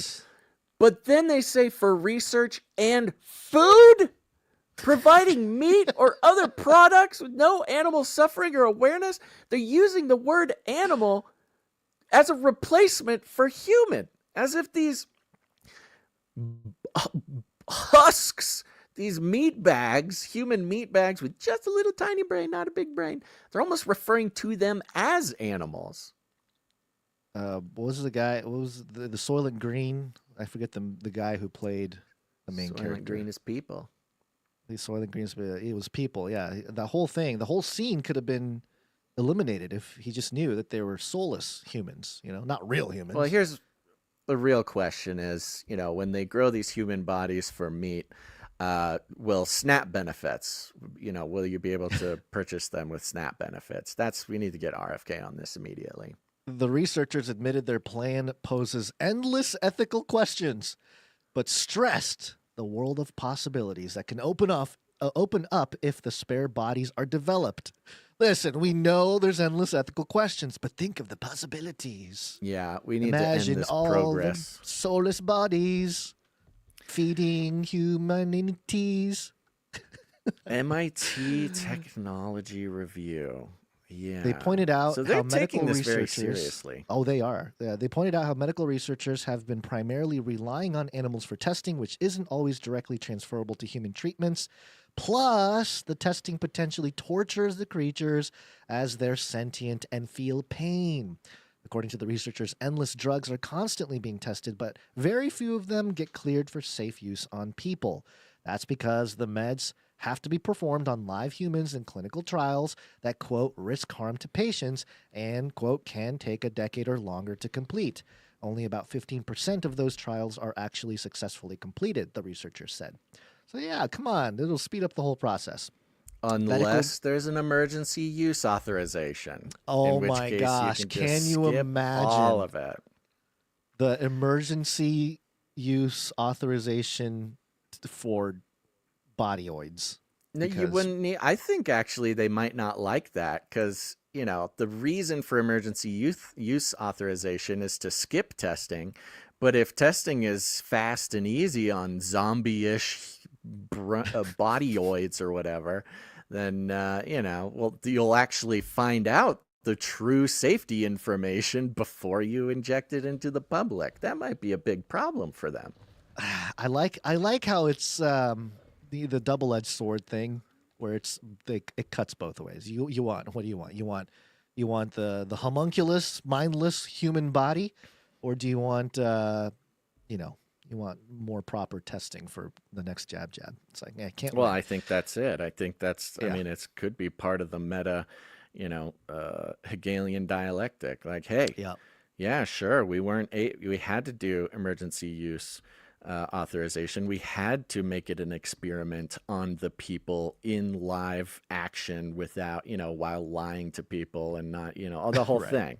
We had to do it that way. Why? Because we didn't have brainless human body We didn't have bodyoids. that we grew in a alchemical homunculus, centuries long tradition of abominations unto God and being as gods ourselves to overthrow the cosmic and divine order. This is what we're all about here at Pfizer. Right. Medical mystery. The scientists pointed to over 100,000 Americans who are currently waiting for a solid organ transplant and stressed that the crisis isn't stopping anytime soon. They also noted that medical students rely on people who opt to donate their bodies to science for necessary training in school. Okay, why would you note that? Like, hey, dead people give their bodies for science. Why can't we just grow our own? Yeah. It's such a crazy thing. At the end of the bizarre essay, the scientists made a desperate plea to start testing on rodents as soon as possible.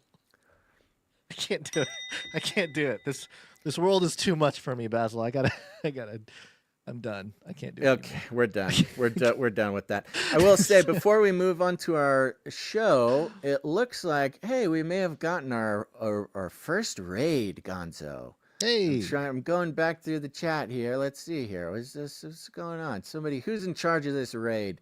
We did, just as a public service announcement to anybody who's interested, we did turn on raiding. We were told that was something to do. So we did it. And who do we got here? Jeremy Clarkson TG says, we haven't been acknowledged by Canary upon our raid. Well, we're here. We are acknowledging you. And I wish I knew What's more. up, Raiders? Did it give you a notification that this happened, or did this just kind of sneak in? I don't know. I'm just looking through the comments here. I'm seeing bronies have landed. Okay. I don't know what that means. Chronic. Well, what's I up agree. to Oh, everybody? that's a guy. Let's see. Yeah. It's made by Jim Bob. Made by Jim okay. Bob Raid. Jim Okay, Bob. this was the All fella right. from last time. Well, great. Thank you very much. Thank you, everybody who came here from Jim Bob. Appreciate Awesome. that. Yes, there Welcome, we go. welcome. Hope we didn't gross you out too much by the Seriously, you walk into bodyoids and scientifically suppressing the growth of the brain. Just in time. grow Raid by these Jim Bob. bodies. I'm gonna need to look into this Jim Bob fella. Sounds like a pretty good guy. Raid by Jim Bob. Thank you very much. Welcome. Yeah. All right, what do we got next here, Gons? Oh, yeah. This is there's a couple different layers to this next one here because all the things connect here. Everything we've talked about today connects. This one specifically with blockchains. Blockchain. Of course, it has to do with money as well. Let's do that.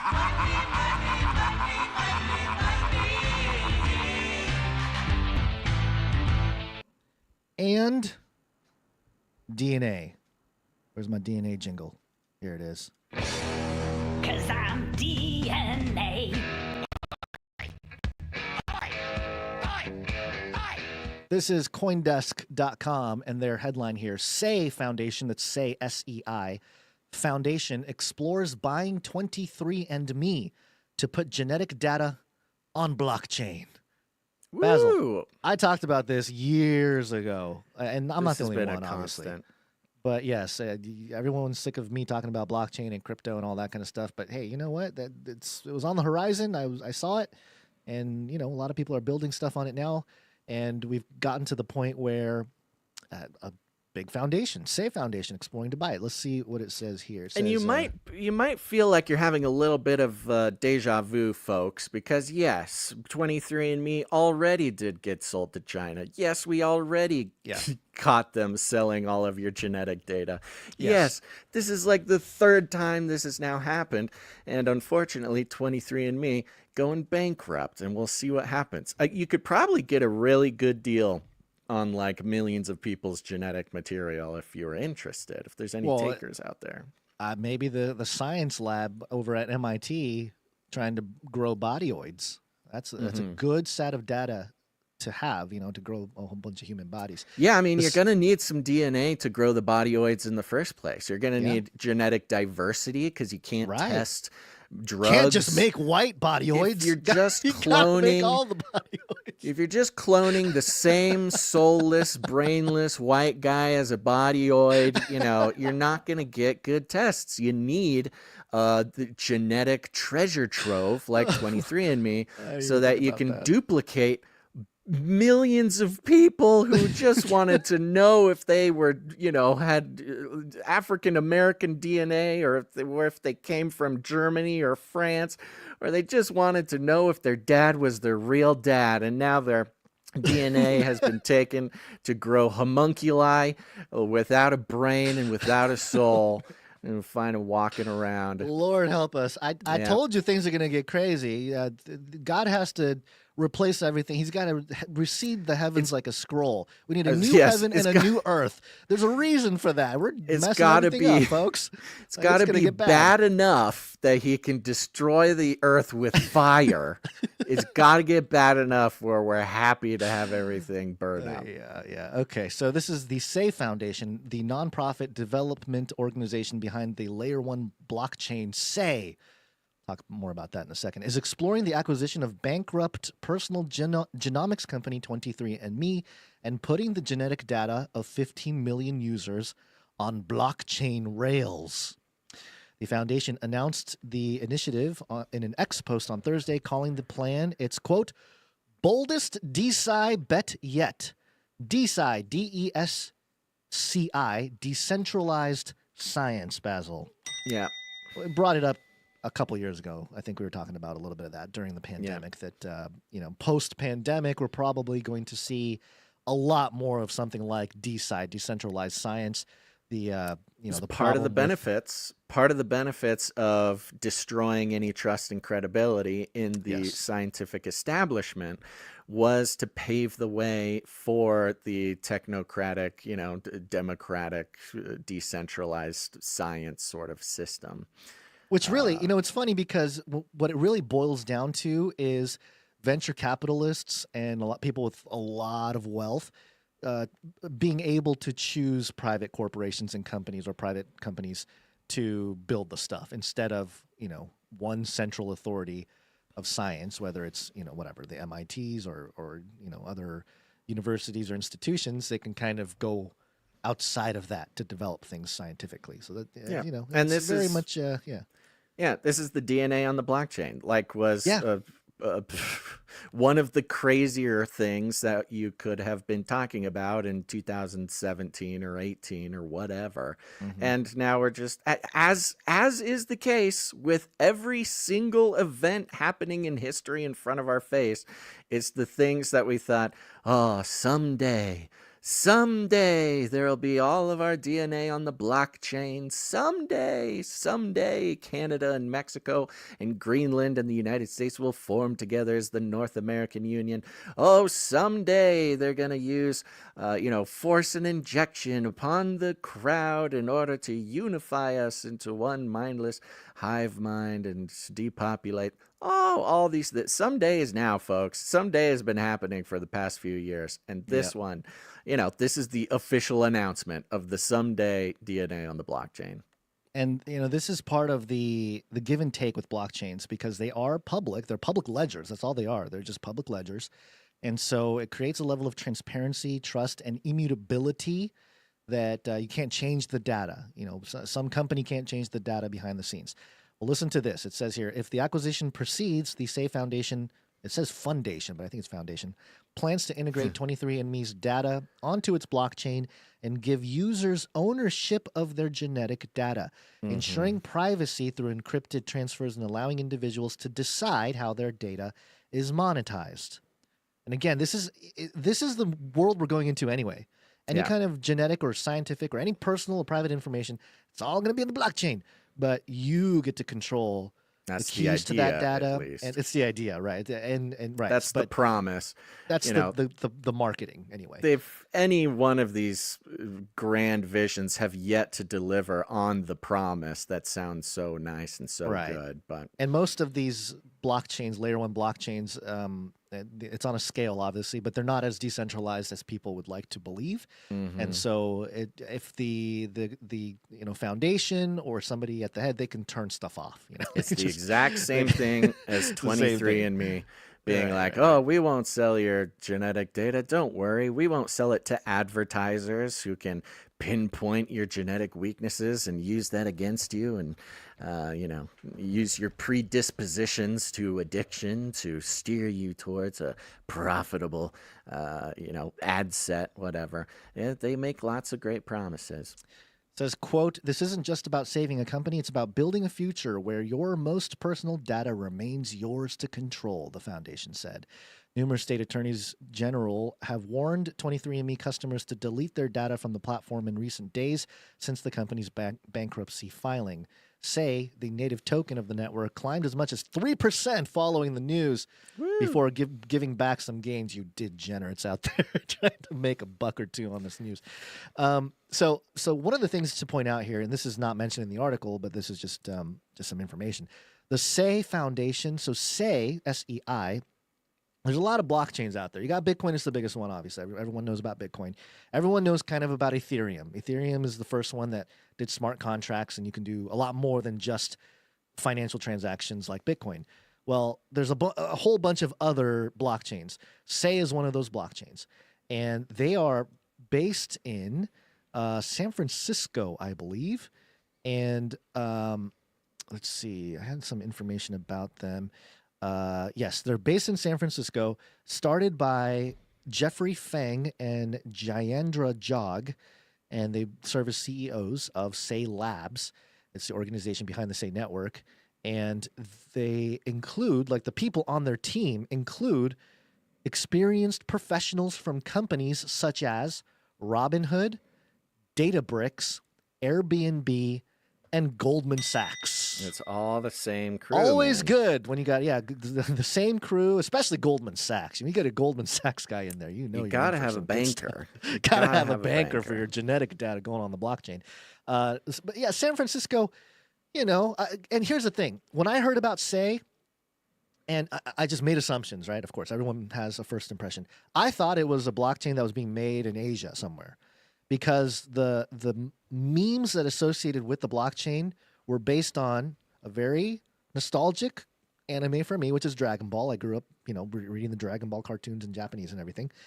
And SEI also happens to be the first three letters of the characters in Dragon Ball, the Saiyans. Goku becomes a Super Saiyan. He turns blonde in that whole thing. He was a eugenicist, by the way. He was, he was Asian, but then he wanted to be white.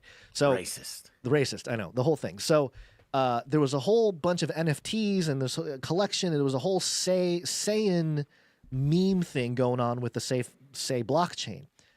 So when I learned that they were from San Francisco, I was like, oh my gosh, it's another thing. It's another way to just kind of jump on the bandwagon of culturally relevant things like Dragon Ball and try to get people to invest. And obviously all those, projects or whatever are gone. It was a big deal last year. But it looks like they're moving into the fun meme stuff didn't work out. So now they're moving into the real stuff, like buying 23andMe and putting all your genetic data on blockchains, whether you like it or not. Are they That's the actually other thing. talking about buying 23andMe, or are they just Yes.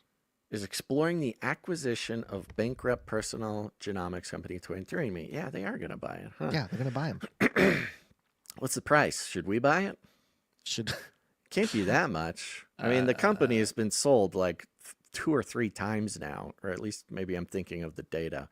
Well, yeah, the data's definitely been sold on the black market and everything a few times. So 23andMe grapples with financial difficulties. Yes, it's so many thoughts, right? we just need like a segment of like I wish we had gone back and pulled some clips from previous shows of like pontificating on this idea, because it's also tied into the biometric ID, which is Trump's big thing with the border.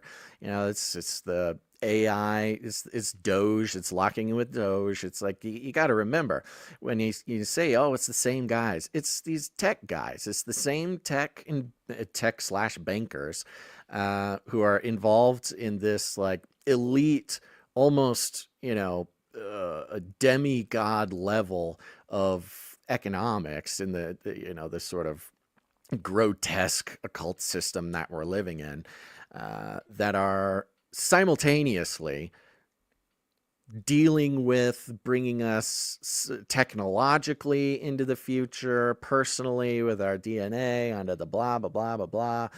And then is supported by the governmental side with Doge, getting AI, upgrading technology, making sure that the government's, so efficient. Everything's so efficient, and we need it to be so efficient. The only way to make it work is to get the AI in there, get everybody tagged. Everybody's got to get their chip. Everybody needs their biometric ID.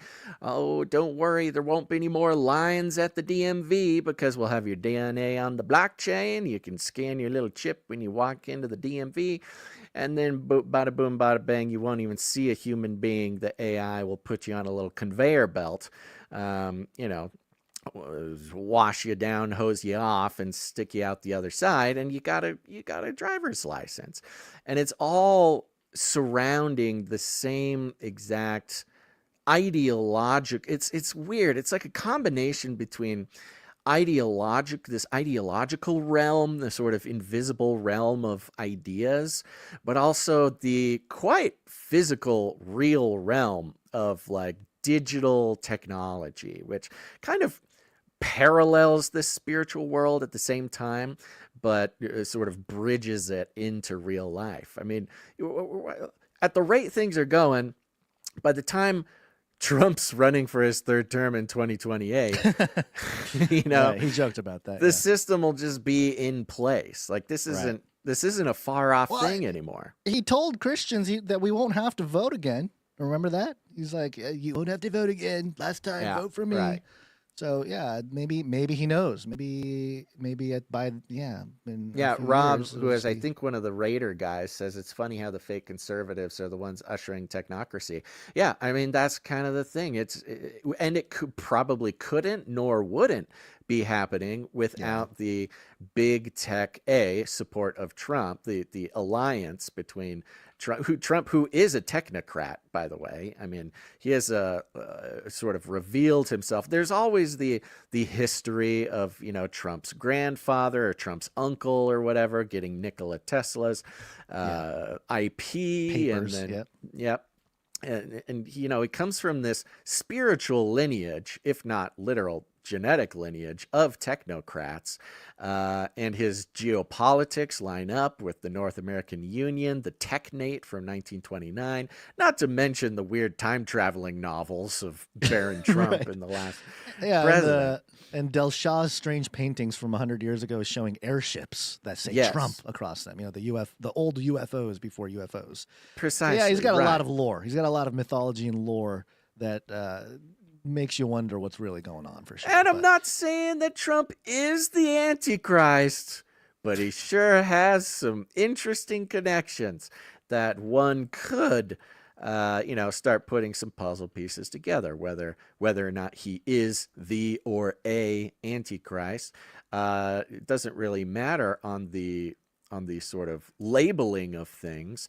When the techno-populism, there could not be the New World Order technocracy without the techno-populist revolution that Trump brought with the help of both J.D. Vance. By the way, J.D. Vance, who's a tech guy, he's Peter Thiel's homie. Peter Right. Thiel Yeah. made J.D. Vance, and then of course Elon and his support of Trump. Some think that without Elon's investment and commitment to Trump during the election, Trump maybe wouldn't have won so extravagantly.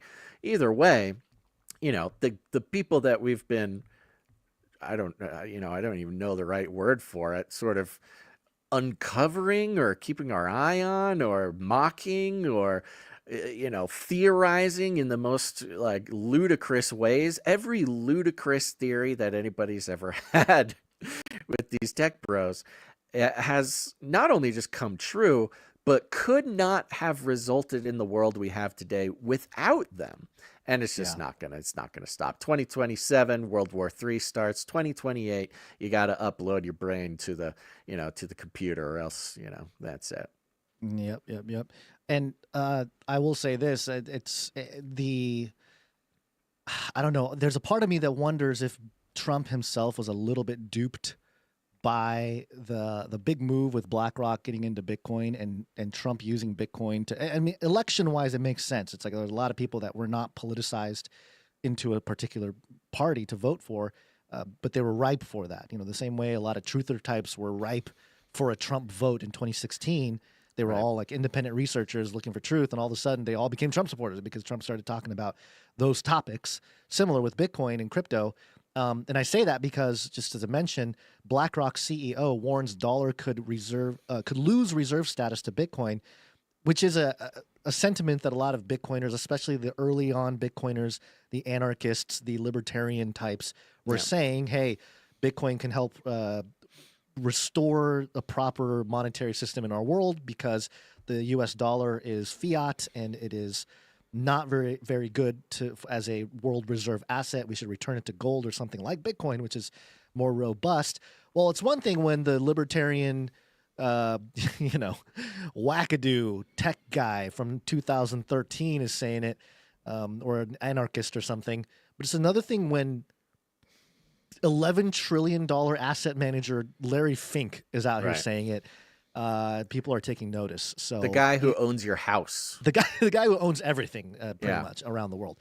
Right. So just an interesting Trojan horse moment maybe for using Bitcoin to take that technocratic thing to the next level. Which I would argue people that own Bitcoin have a responsibility to shape certain things as we go forward here, which is a whole other topic of discussion that I will not get into at this moment. These Jim Bob Raid people seem to be on the right track here. Rob says Trump's a dang warlock. Lol, he's a type of AC for sure.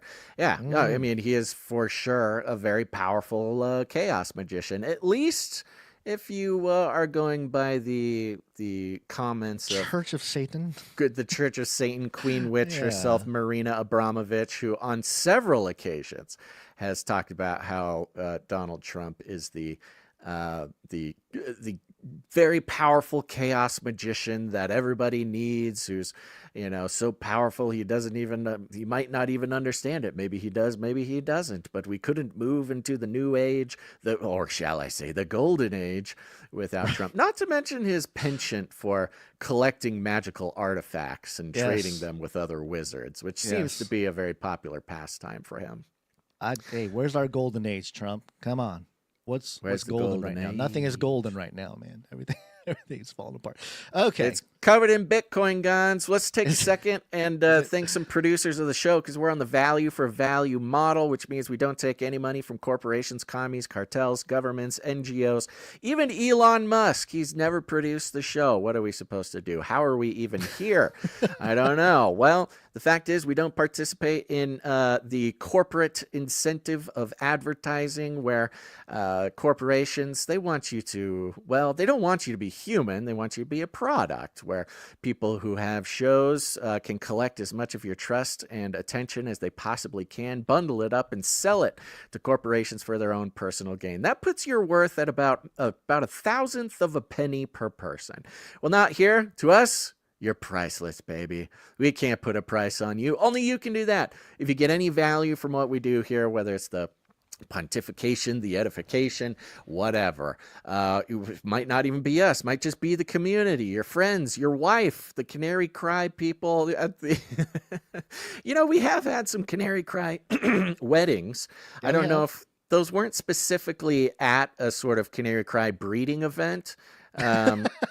But that's valid. It was a meetup. So whatever this community and this show brings to you, to your life, it's your opportunity to put a value on that. Doesn't have to be money. You can come in, produce the show with your time, your talent, your treasure, because that's what you are. You're producers. Create some art, create some music, some jingles for the show, help us out with back-end processes, or if any of that doesn't sound fun, you can support us with your good old fiat currency or whatever. We take many forms of support. And how much you say? Well, that's up to you. We do have, I want to give a big old shout out, big thank you from the bottom of our hearts to all of our monthly producers. They come in, they say, you know what? I'm in, baby. Let's keep this show going. It's really the only way that we can wake up in the morning and be like, okay, we can do this show. We can do it. We can look ahead 30 days or so and say, I think we're going to make it. Let's keep going. But of course, if you don't want to sign up for a monthly producership, of course, we have our supply droppers. If you want to get a big package of custom gear every quarter, you can go to canarycrysupply.com, sign up, support the show for $33 a month. There's also the T-shirt council. Go to canarycryt-shirtcouncil.com, where the most important, best looking, most vital and fertile people in the world go. Hey, you're starting to sound like a eugenicist there. I'm just saying. Look, that's just the data, okay? The data shows that people who are on the Canary Cry T-shirt council, who make their vote known, they decide what the T-shirt is every single quarter, and then they get it for free. The fertility rate is quite high with these T-shirt council members. So I'm just saying, if you are looking, if that's you, go join the Canary Cry T-shirt council. But whatever it is, however you support us on a monthly basis, we couldn't do without you. Now, we do have some people who come in, they support the show individually on individual episode bases, and we're going to thank them right now. Are you ready, Gons? Sounds good. Let's go. All right. Starting out with producer Aaron B. Aaron B, thank you. Yeah. Aaron B is on a 10-episode streak. He's produced 10 episodes in a row. Thank you, Aaron B. Yeah, it comes in with a nice round number, which means we won't disclose it on the show. If you're producing the show, you can, if you come in with a nice round number, say on the 5 or the 10, something like that, that's you communicating to us that you'd prefer we do not disclose the amount on the air. If you don't mind us disclosing the amount, put some sort of funky number on it, 33 cents, 77 cents, 1, 2, 3, 4, something like that, whatever that is to you. So thank you very much, producer Aaron B. Thank you, Aaron B. Appreciate you. Yes. We have producer Sir Tristan Knight of the Garden coming in. Thank you, Sir Tristan. I hope it's Sir Tristan Knight of the Garden. I think it is. I don't see a note from Sir Tristan. And Is this Sir? Yes, I think it is. All right. I didn't see a note, but we've been praying for Sir Tristan, for his dad, I believe. Right? Was that the case? I think so. Yeah, it was. Oh, and his baby. His baby was his sick baby too. and his father. Yeah, yeah. Yeah. We Okay. prayed Well, for him. let's keep praying for Sir Tristan. I didn't see a note come in, Okay. but we'll just work off of that, right? Until we Yep. get an update. Why don't you hit the producers real quick? Producers, assemble!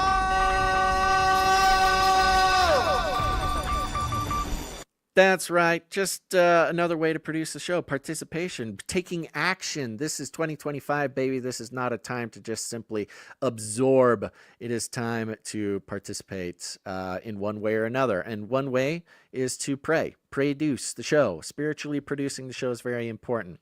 And anybody can do it. You can do it right now. We are praying for Sir Tristan, Knight of the Garden, for his father-in-law and family. And his baby was sick too.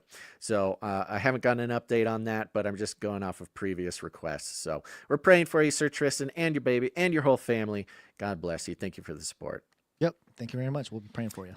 Yeah. Next up, we've got, who's this? Producer Tyler B. Tyler B. Tyler B comes in. Thank you.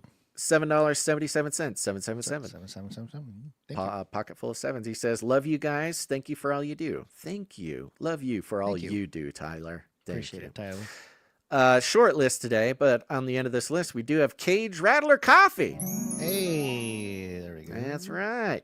Go to CageRattlerCoffee.com. This is not our company, but it is a producer of the show this is a great way to support the show. Look, value for value. I get it. It's outside of your paradigm. A lot of people are not yet at a position where they can participate in the value for value in its traditional form. But the fun thing about what we got going on here is not just about us. Not only are producers of the show, helping us out, keeping us going, but they are keeping the show going for all the other people who can't produce. This is a group effort, a family effort.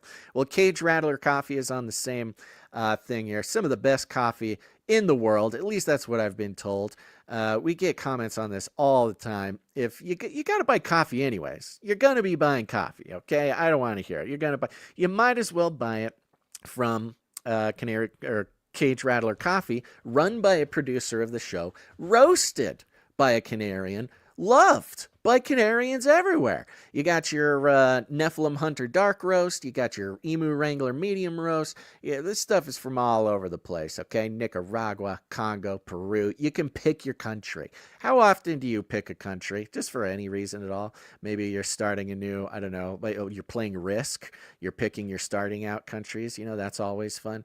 But the comments just keep coming in all day long about how much people love Cage Rattler Coffee. So go to CageRattlerCoffee.com.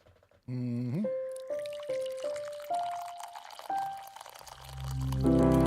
Cage Rattler Coffee, where value for value never tasted so good.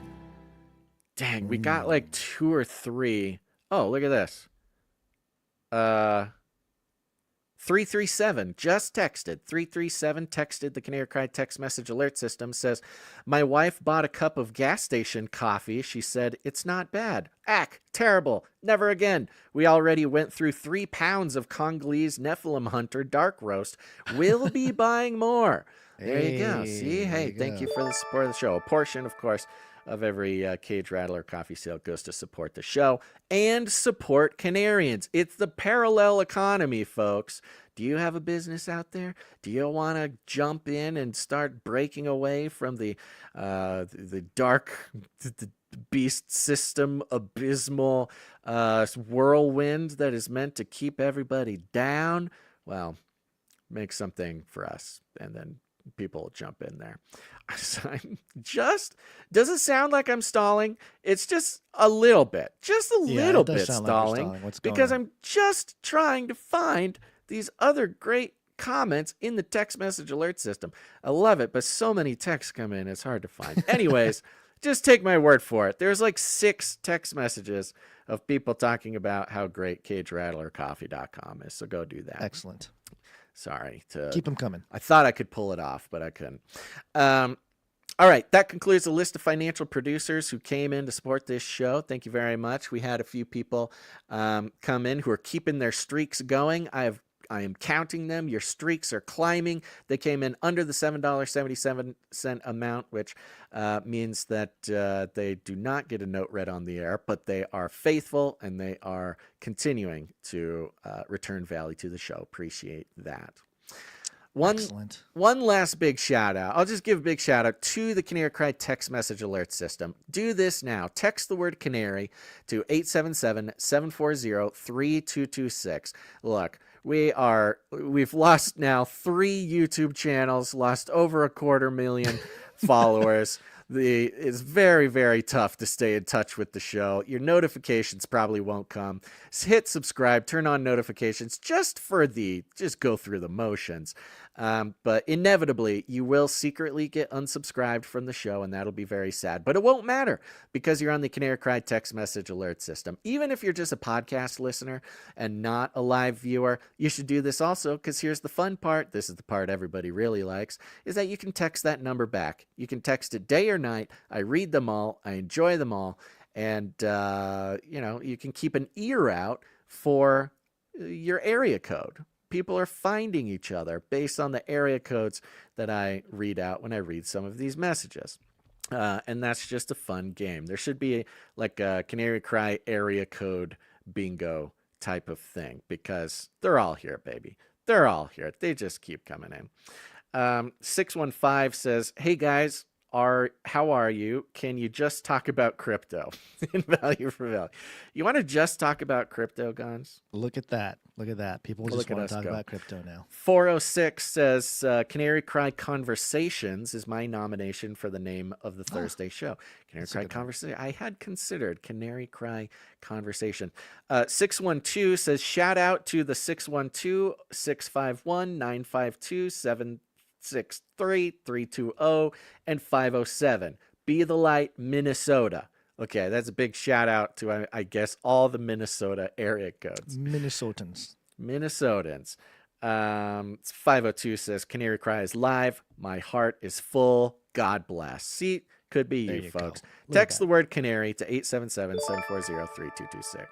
Don't we have a text thing jingle now, don't we? Let me see here. We should. While you find it, 317 says, Brother Basil, I just listened to the latest Canary Cry Clubhouse call-in podcast. That's a great name. Thank you very much. You might think about how much... He says, you might want to think about how much you want to be conversing about satanically influenced experiences. Keep the Lord of Glory in the center, brother. Yes, amen. Well, he's probably referring to, there was some conversations on the call-in show last Thursday. People were sharing their sort of experiences with the supernatural, with demons or ghosts or shadow beings, or I shared a couple of my own. And yes, of course, Jesus is always the center of it. I will say, as someone who has had plenty of those experiences, keeping those experiences in the dark is, I think, exactly what the adversary would like. And especially because, as we know, calling out the name of Jesus Christ is the universally recognized antidote to alien abductions, ghost experiences, demonic experience. Even secular podcasts, secular guys cannot not recognize that calling out the name of Jesus Christ has incredible power. So in case there's anybody out there who has been through those experiences or may experience them, find yourself, terrified and not knowing what to do, just calling out the name of Jesus Christ 100% of the time, in my experience, can unlock the situation, meaning set you free from what it is. So thank you very much, 317, for the comment there. Shout out to everybody who joined the Canary Cry text message alert system. All you got to do is text the word Canary to 877-740-3226. And you can send us messages whenever you want. Okay, there you go. Quick shout outs to the Canary Cry meetups. We've got the South Carolina and North Carolina meetup coming up. meeting up with other Canarians in your area. This is very important, whether you're putting together your, tribulation squad, your World War III buddies, your bunker buddies, whatever it is, or more importantly, finding some fellowship in the area that you can connect with and go through faith together and strengthen each other. Iron sharpen iron, that kind of thing. North and South Carolina, May 3rd. That's about in a month at Niha's Ice Cream in Sherryville, North Carolina. 2 to 6 p.m. Contact Dame Sarah on X. Her @ is @DSShadows. That's Dame Sarah of the Shadows, DS Shadows. You can get the contact information there at canarycrimemeetups.com. And not to mention, well, I don't know why I said that. Here I am mentioning affirmatively a reminder about the Fort Wayne, Indiana meetup coming up later this year, but you should, go put it on your calendar. Oh, wait, this did go by. I told you it happened. I thought it happened. Yeah, I was seeing winter 2025, and I was thinking this winter. This happened in January. That's what I thought. That's what I'm sorry. I was mistaken. So anyways, shout out to the Fort Wayne meetup. It looks like you guys had a great time 2 months ago. There we go. Hey, so there you go. If you go to canarycrimemeetups.com, see if there's a meetup in your area. If there's not, put one on yourself. Just pick a time, pick a place. We'll put it out to the Canarium. It's a great way to connect. Somebody, again, on the text messages, texted me and said, I think it was Canada. Somebody in Canada wants another meetup. So Canadians, put on another meetup. Canada's a big place, though. You can't just do Canada. That's a big place. So somebody, you got to get the approval of the king. Nodes. Yeah, that's right. King Charles needs to bless the meetup, apparently. All right, that's it. But you have anything you want to announce or go through, Guns? Just this. This is fun!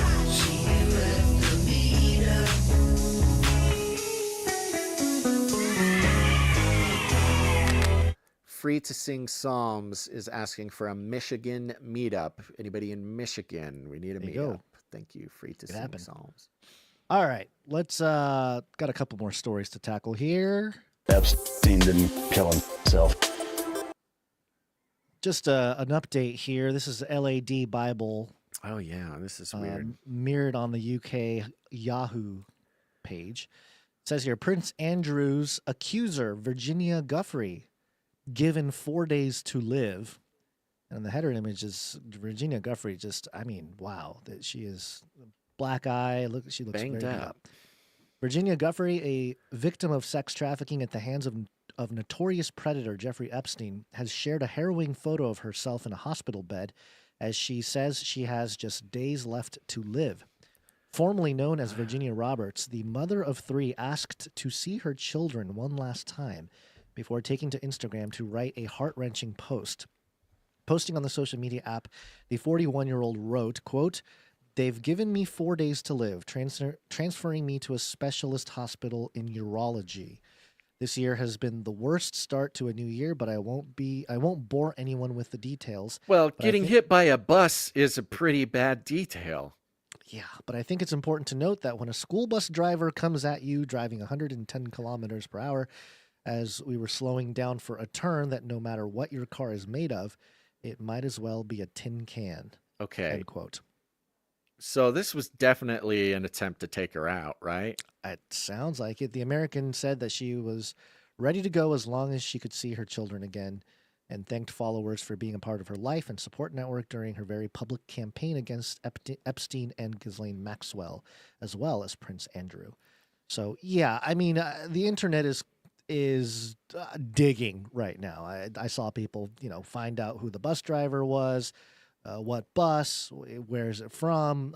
All the things. The people are on it, I'm So, not buying this we'll at have to all. see. I don't know which direction not to buy it, but I'm not buying it. Right. That's the feeling I had. The initial thought was like, oh my gosh, how horrible.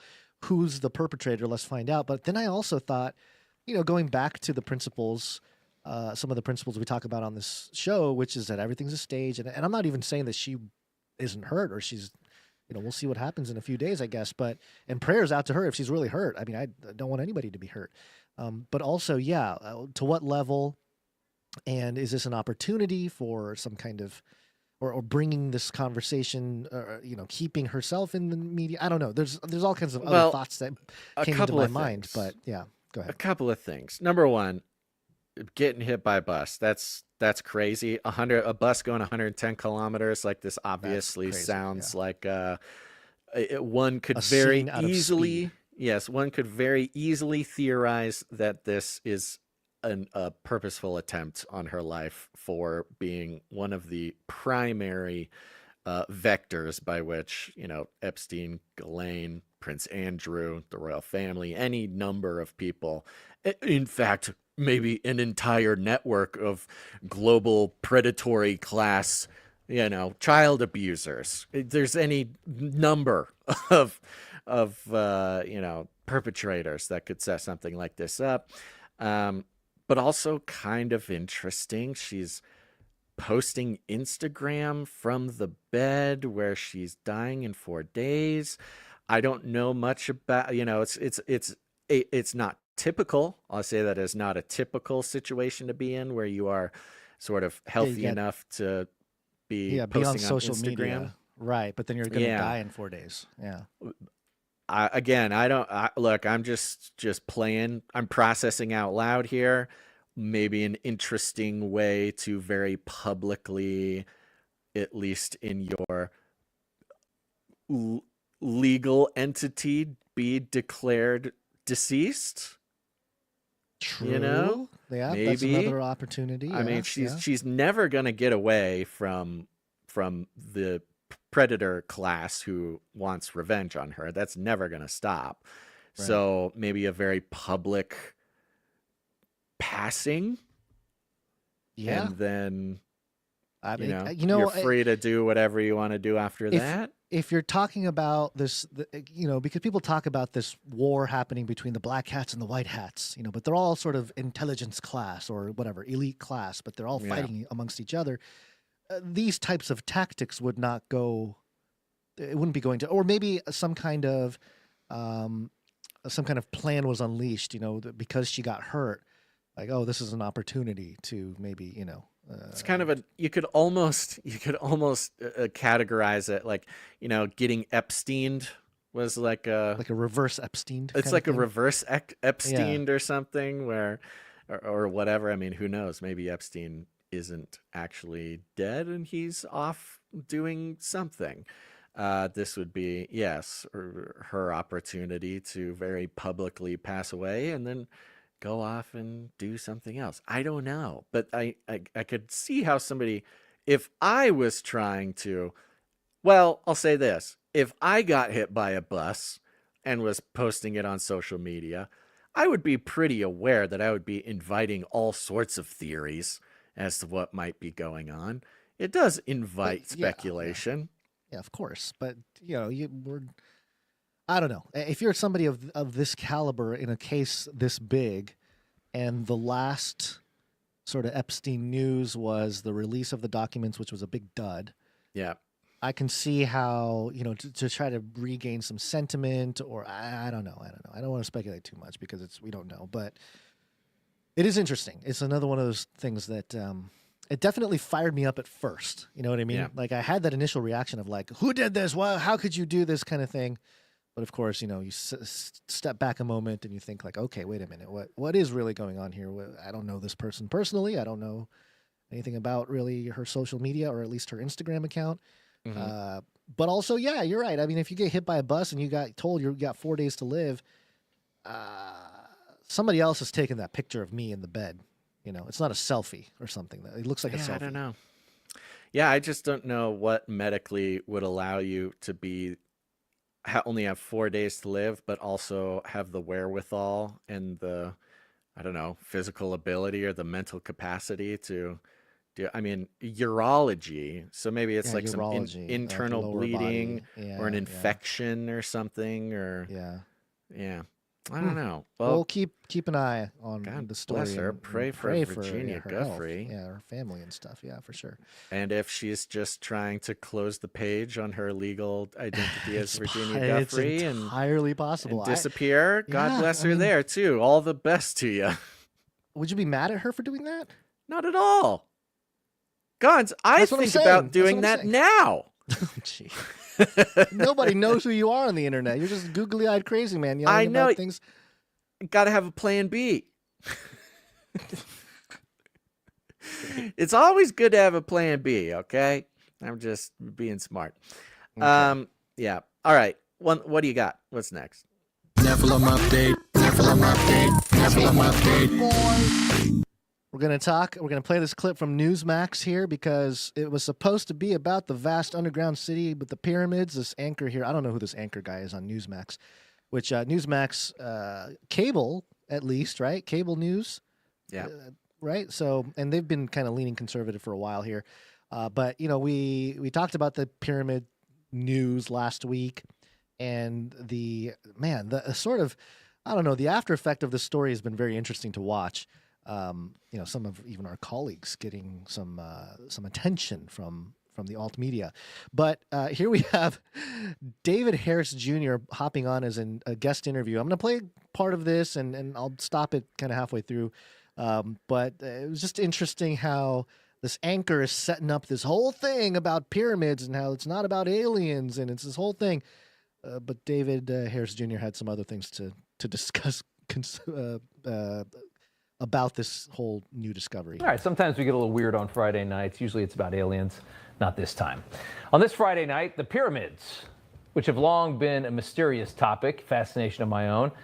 How was something so massive, something so precisely built? You look at the measurements.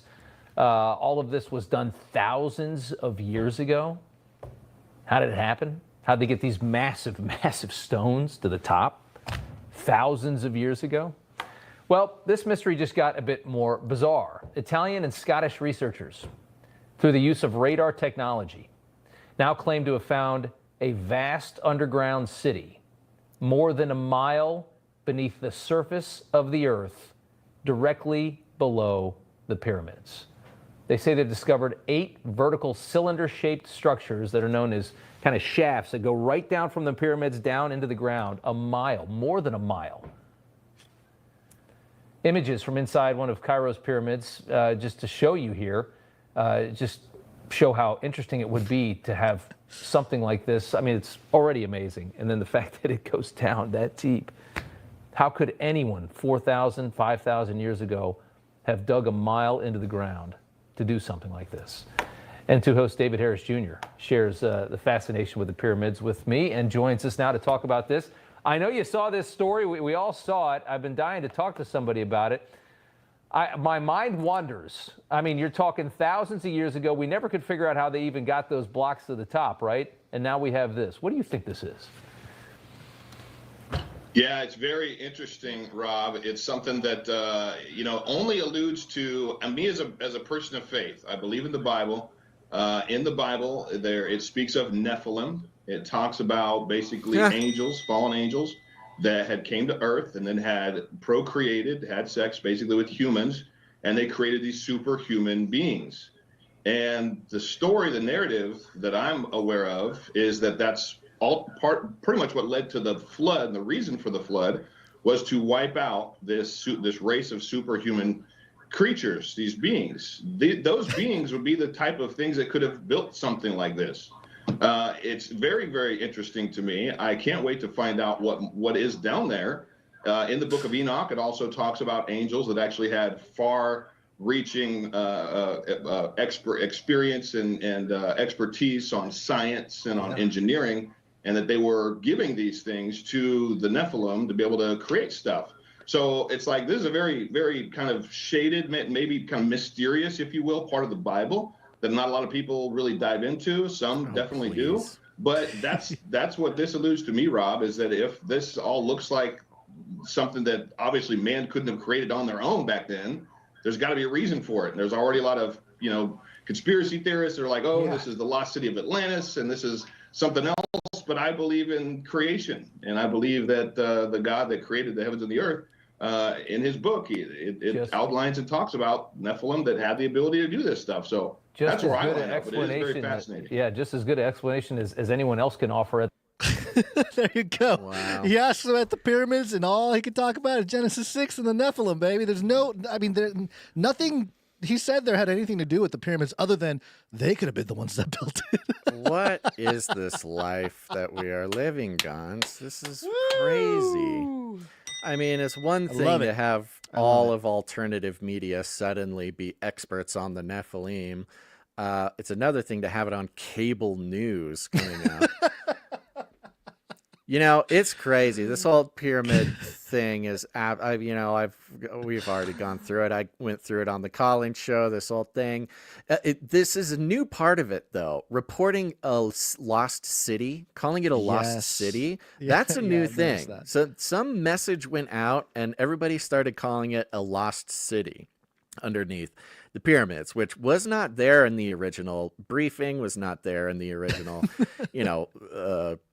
press release by the Khafre Project. Nobody was saying it's a lost city. In fact, it was talked about in the sort of energy generator context. Right. There was electromagnetic resonating things going on, and those were old papers too. I think they were a few years old. Right, dude.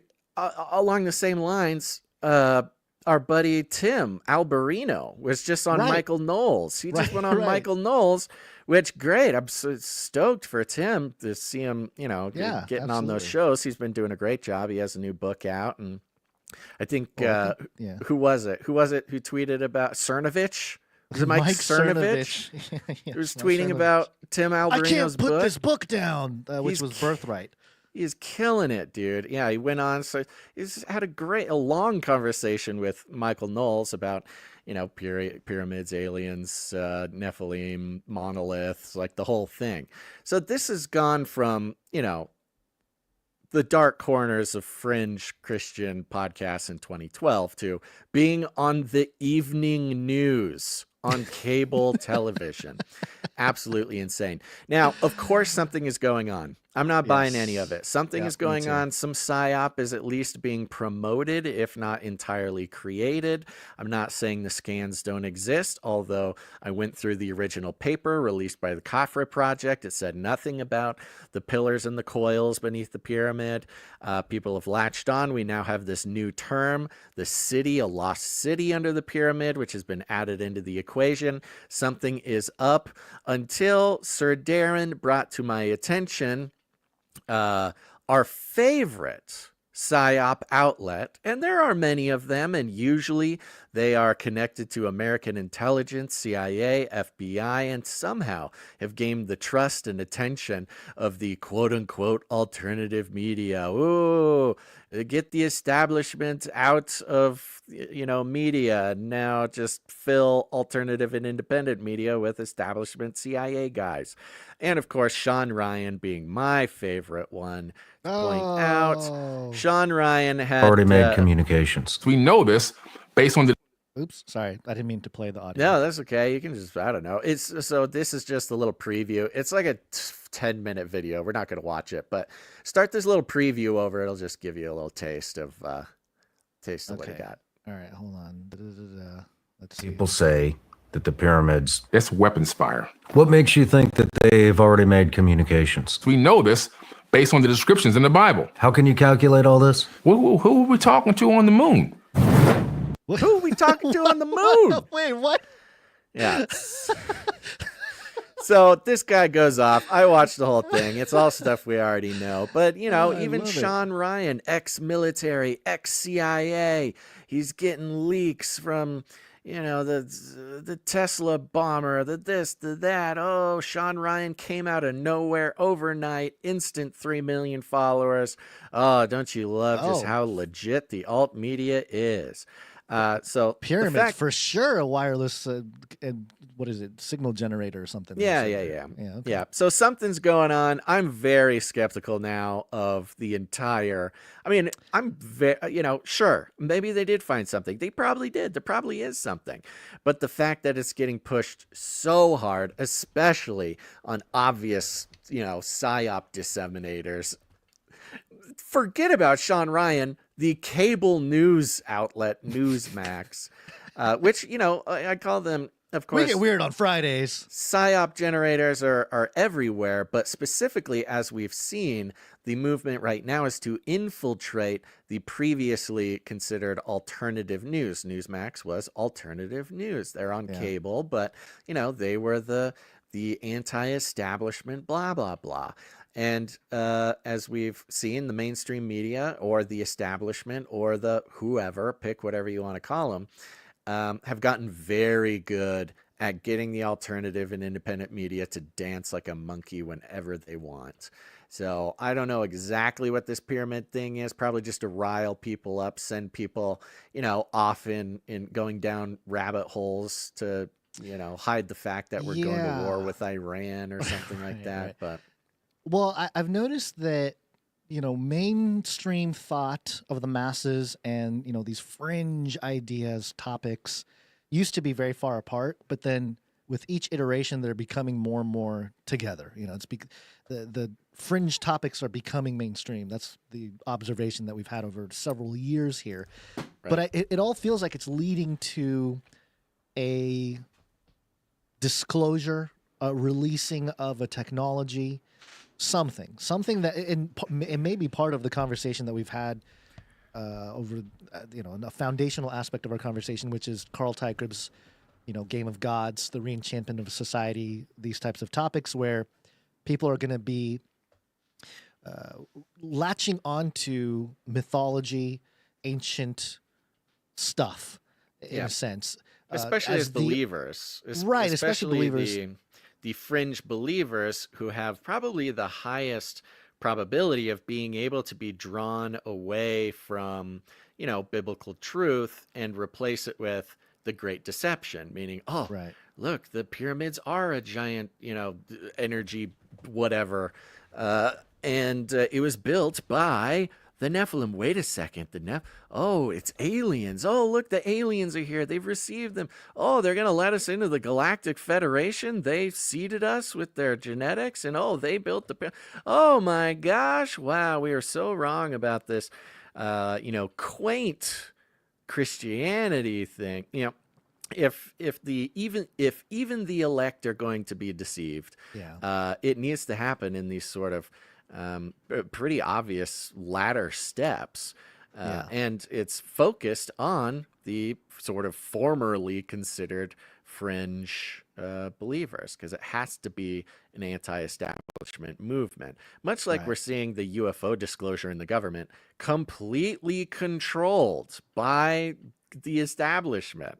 All government leakers, they're like, well, I'm allowed to say this. What do you mean you're allowed? You're not leaking anything. You're just disclosing what they're allowing you to disclose as they lead us all Pied Piper, into the sea in this kind of way. Right. So I don't know. The pyramid thing continues to hold on, gripping. I can't tell if it's holding on just because it's like slowly making its way into the less and less fringe corners of the internet and cable news. Maybe that's why. But the one thing we can be sure of is, once it dies down, there'll be some new discovery that will take us one step closer. Right. Yeah. I do think that the topic is becoming more and more mainstreamed, precisely because the proper sort of foundational view of it is in this biblical context.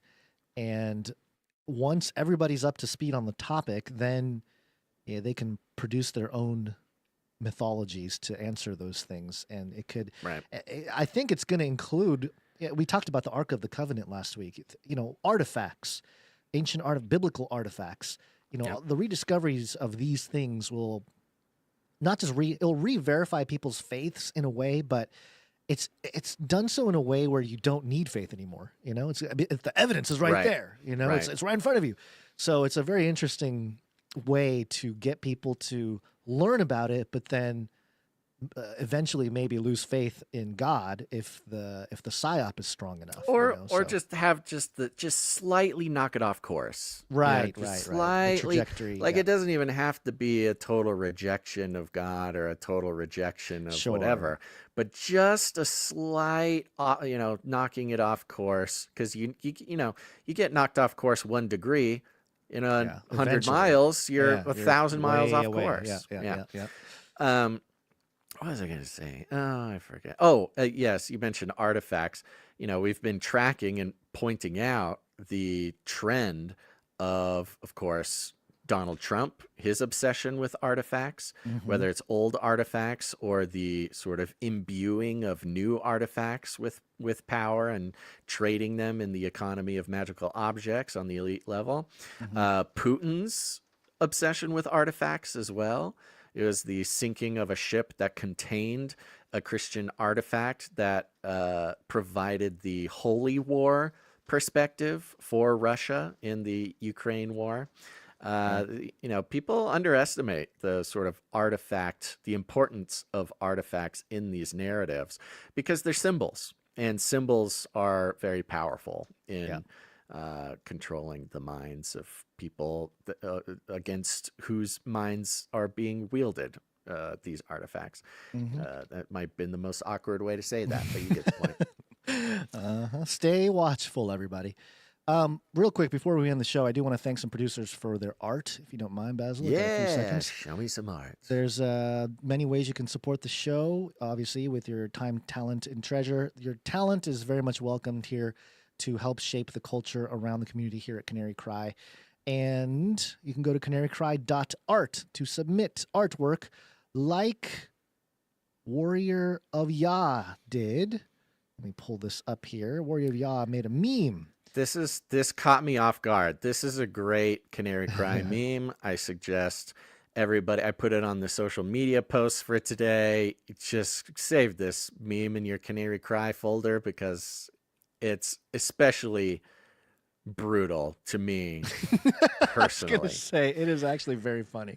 So the top, was there a note that went with this? Yes, there was a note here from Warriors of Yah. Shalom, Canary Boys and Canary Fam. Been a while since I sent some memes, but this one was too good to resist. Keep spreading the truth, brothers. So good. So the top one is the 2 girls and a guy. What is the name of this one? The one where the guy's walking with his girlfriend. The lady in red walks by. He turns around and he's like checking her out while his girlfriend is mad at him for doing so. So the guy who's turning around is Basil. That's me. The girlfriend is Basil's bunker, who's very upset that Basil is now more interested in Canary Cry Clubhouse. And then the real kicker comes in the second cell, which is the image of Mr. Franco with a noose around his neck. What is this from? What movie was this from? I forget what movie it's from. Somebody in the chat knows. Yeah. But Franco is labeled TJT, saying first time, which is a scathing remark on my incredible ability to not only at this point start project after project, side project after side project, but also now with the Thursday shows, change the name of the same show every single week in TJT, the Joyspiracy Theory, the original side project.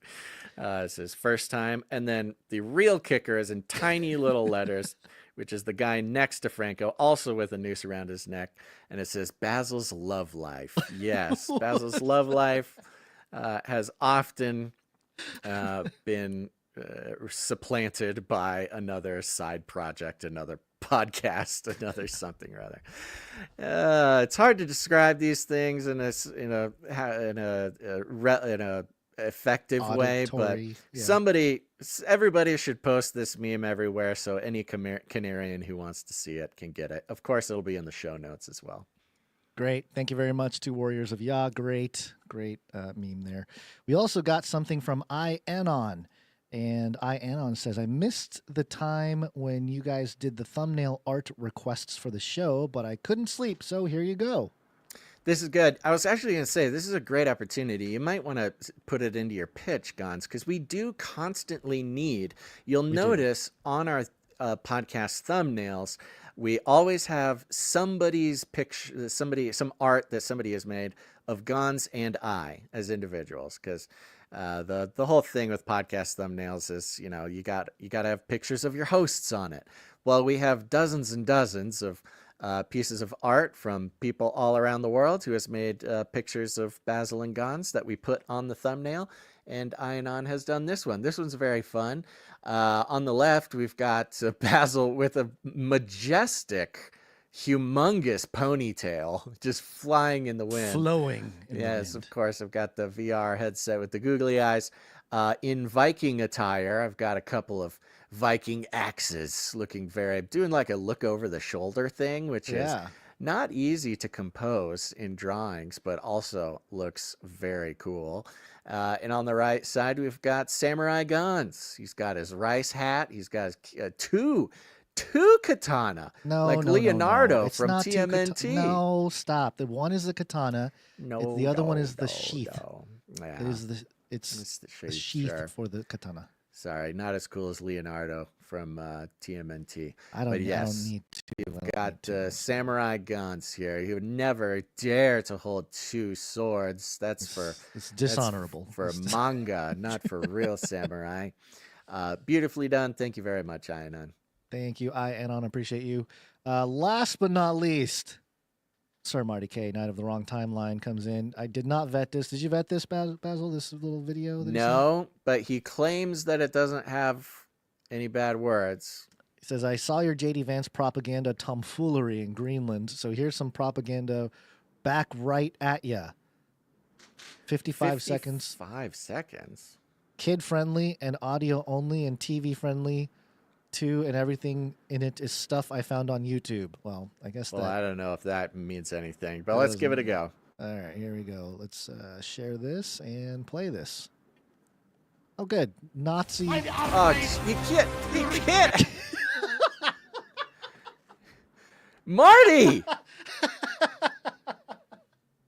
You can't have Nazis and swastikas. He found it on YouTube. Look, I get what he's saying. Swindled again. Sir Marty K got us again. Because he found it on YouTube that, it's not going to get kicked off or whatever. We are held to different standards. We on this channel, having now lost 3 channels, have discovered that we are not held to the same standards as everybody else. So a giant swastika on the video may not get some History Channel video taken down, but very specifically, YouTube has made a point that it is contextually related.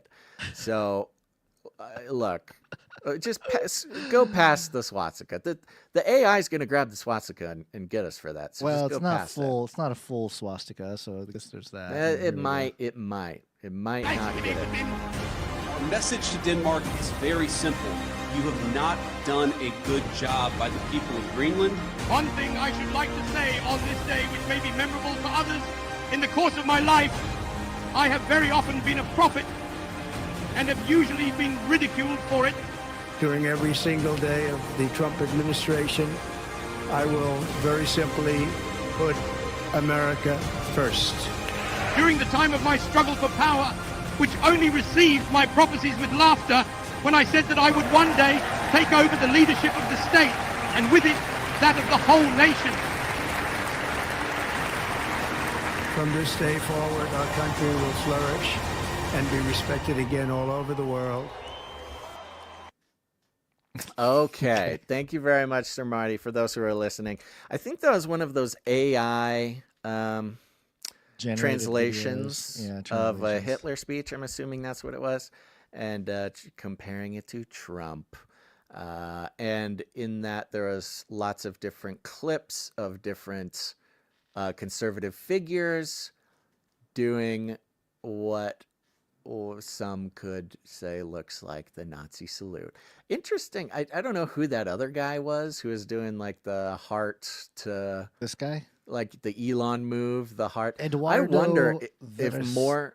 started doing that to try to like normalize the "my heart goes out to you" thing. I don't know. That's interesting. I don't even know who Maybe that that's is. what Hitler just wanted to do from the beginning. He just wanted his Eduardo. heart to go out. Yeah, Eduardo Verastegui. Who is that? Can you read what that is? Experiente ultra president la presidencia of Mexico. Some kind of. He's not the president of Mexico. And it's in Spanish. What It is? must Is be this something in Spanish. somebody okay, it's important at in Mexico. CPAC. The background. It's at is a CPAC, so it's a conservative, some kind of conservative leader from Mexico. Somebody in the chat know. Let us know. Yeah. Thank you very much, Sir Marty. For those who need context, because I know we have people who rated and got here. Sir Marty is our Dane, our resident Dane. He's over there in Denmark. He's having he's having a similar Canadian experience where previously these sort of liberal communist countries who, same with Canada, the Canadian listeners and the Denmark listeners previously would love to tell us about how, you know, their country is socialist madness. But this Trump thing, both with Greenland and Canada, has made Canadians, the Liberal Party in Canada, which is now led by Carney, who hasn't lived in Canada for 10 years. He's a banker. Technocrat. He's a technocrat. He's a globalist. Suddenly, the Liberal Party in Canada is more popular than it's ever been, specifically because they have sort of jujitsu'd or aikido'd the ideology where now you're a good liberal for being a nationalist, where previously being a nationalist meant you were a xenophobe, you were an extremist, you know, being patriotic was seen as a bad thing. But now, after Trump's comments on Greenland and Canada, both Denmark and Canada have moved into like this hyper nationalist, you know, fervor. It's almost like interesting. Was this part of the plan the whole time, or is it just a clever chess move from the leaders of those countries where they realized like, oh, actually we can allow, prop up, and maybe even encourage what was previously considered like xenophobic nationalism, you know, right-wing craziness. It's being propped up and encouraged by the commie governments against the U.S. So we've, like a lot of people, have had some interesting responses from their international viewers and listeners. But it's kind of weird to watch. Yep. Definitely some interesting times we're in. Patriotism is good. I support Danes and their patriotism. I support Canadians and their patriotism. But I'll say this, as an American who's been living through the epitome of the the patriotic, nationalistic back and forth for a very long time. See, I think Americans are kind of onto it now when their patriotism is being used as, you know, a sort of weapon of some kind. Right. Whereas with what I'm noticing, and I mean nothing negative about this, but it seems like these countries like Canada and Denmark, where nationalism, patriotism were previously thought of as like base and lame and illegal in some cases, and xenophobic and racist and misogynist.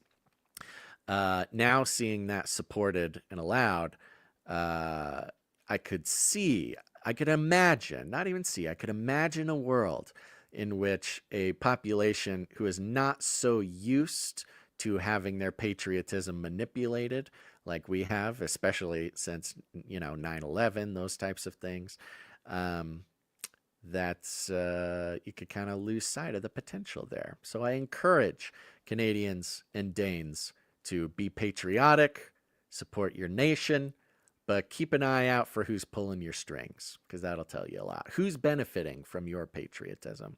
Saying this as an American who has had to struggle with this for a long time. Yep. Anything else? I was just going to comment on please some of comment. that. I don't remember what I was going to say though. Something about maybe some of these other nations are a few years behind us in a sense. I know some people don't like to think that, but when it comes to psyops, they're either ahead, like like petri dishes, for America, or the other way around. You know, the American culture does something, everybody else follows. It's one or the other. So, beware. The nationalism does feel right in the moment. It always especially when does. all the evil is exposed and it's all brought to the surface, and you really you need a team to identify with, and a lot of times it's a political party or whoever's doing the exposing.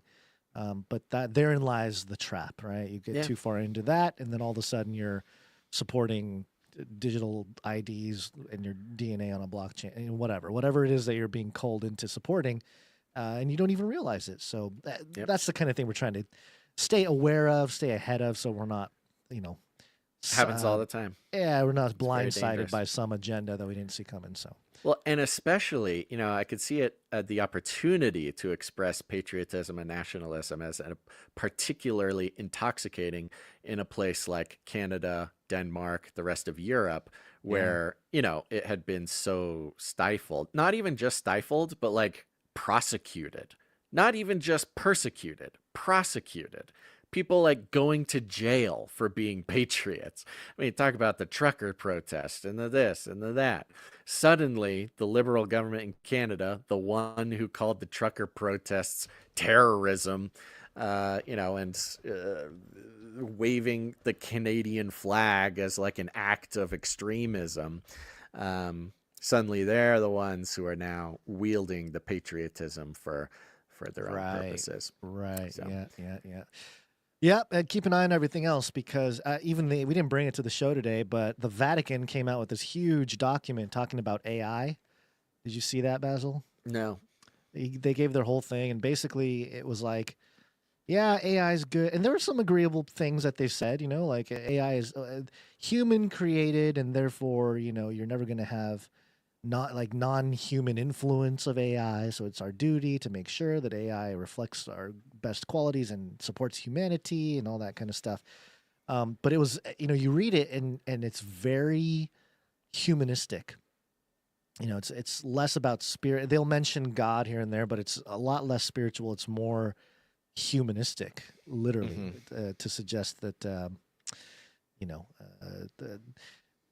that human beings need to remain in control, that we need to consider all the different things that can go wrong with AI.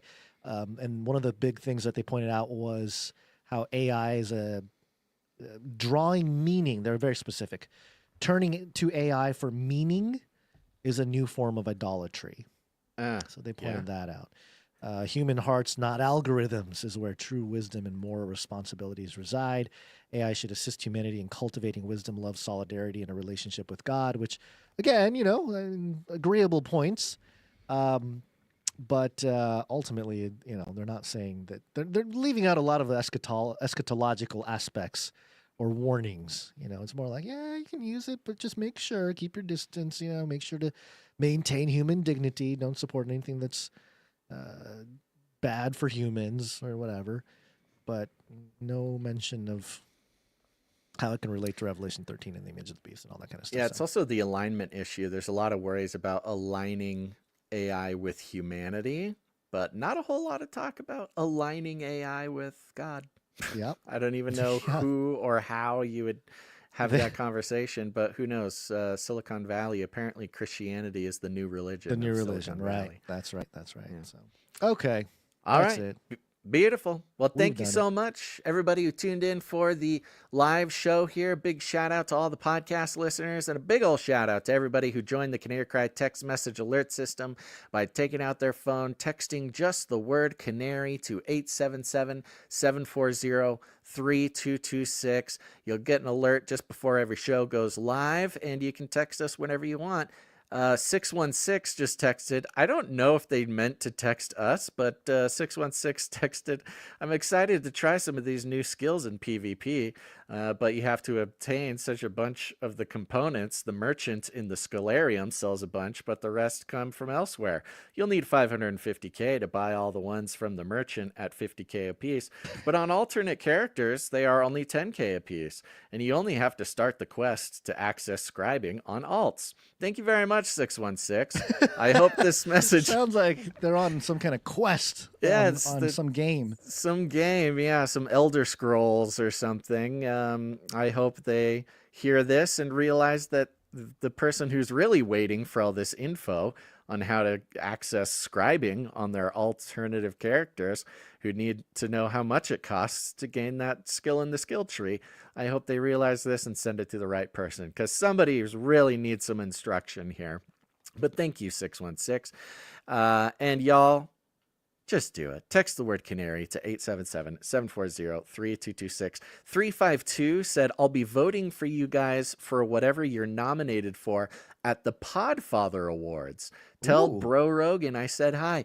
Have you heard about the Podfather Awards? I have not. What is this? Adam Curry and John C. Dvorak at the No Agenda Show, they were talking about it on the most recent episodes, putting on their own awards there, which they have talked about quite a bit before, but they got all hyped up about it. Podfather Awards. I don't know who would nominate us. Sounds like we got to reach out to Adam again so he remembers that we exist. I think that'll be a great use of our time. I think that's a good way. I'd go for a Podfather Award. That'd be fun. Yeah. Well, those are our people. Bibu Zuzu saying you might beat them for longest show. That's true. I don't think so. I don't think so. Why? They're pretty good recently at keeping it under 3 hours, and we have not been very good at keeping it under 3 hours. We're under 3 hours right now. We're good. That's not what I said. I said we haven't been good at keeping it under 3 hours lately. We've done many shows over 3 hours lately. But anyways, so you get what you pay for. Huh? Yeah. There you go. And also thank you to all of our producers coming in, supporting the show financially. Remember, you can go to canarycry.support. How much? Whatever you want, whatever this support means to you, whatever value you're getting, whatever you're getting from this show that you're not getting elsewhere, whether it's community, whether it's alternative news stories or Christian perspectives, whatever it is, think about what that means to you. And not everybody has to produce every single show, but I think if at least once a month, everybody took stock of the value they got from the show, that would solve a lot of problems for us. But hey, there's a lot of problems in the world. So all the producers who do come in, support the show, God bless you. You're not just keeping it going for Gonz and I, you're keeping it up for every Canarian in the world. And we pray that God blesses every single one of you.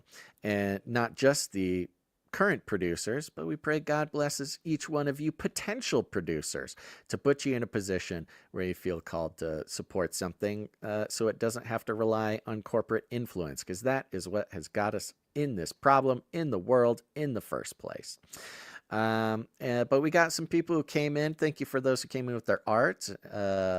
Even you, Sir Marty, thank you very much for the time and energy you put into roasting the United States. But we also have some people who help us out with their time. So I want to thank the Clippies. Clippy. Clipping on those videos. Thanks. Thank you, Clippies. Thank you very much. Clipping the videos. I don't know who it is, but there's a Clippy hard at work still. Thank you, Clippy. Clipping the shows, putting it out there. We appreciate that. Rob, who came in from the raid, said most informative podcast from a biblical perspective category. I would like that. That would be a good one. That's kind of our thing, what we're going for. But thank you to the timestampers. Timestamp. It's hard work. Timestamp. Jade Bouncerson. Thank you, Jade Bouncerson. Episode 827. Appreciate it. Okay. So Rob, who came in on the raid, says Dyer is live. You can raid him if you want. I saw that. I don't know how to do raids. I on know. YouTube, so I have no clue. I would see, this is a thing, Gonz. I've been thinking about this. We talked about this. Like, this is part of what we don't have that we should have, especially considering our history. You know, who is it? It's like, and it's crashing my computer. Yeah, I'll I just can't wait till understand half the everything things you're loads saying. again. Yeah, you're cutting out quite a bit there. Apologies. Okay. It's okay. I'm back now. Yeah. Sorry about that. I opened up a window and it was crashing the computer. So, am I back? Yeah, you're back. I'm just waiting for you to. Jeez, talk. I can't even have. Okay. Yeah, we got a little lag still. Sorry. Okay. So over on Rumble, they've gotten all the big alts guys, the Michael Knowles. I don't know if he's part of it, but the Russell Brand, the Tim Pools, the Jeremy Borings, the all the guys, the main millionaire guys. They have like a lineup every day on Rumble where they have sort of, I don't know, scheduled all their shows in such a way that now one raids the next one, raids the next one, raids the next one in order.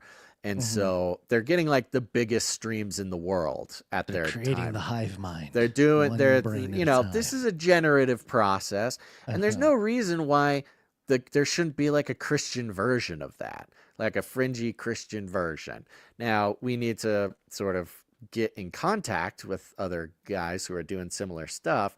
I think it's a little tougher on the Christian side because there can be some theological differences that discourages people from, I don't know, rating other people or encouraging others to check out other shows. That's a bit of a issue with the faith-based programming.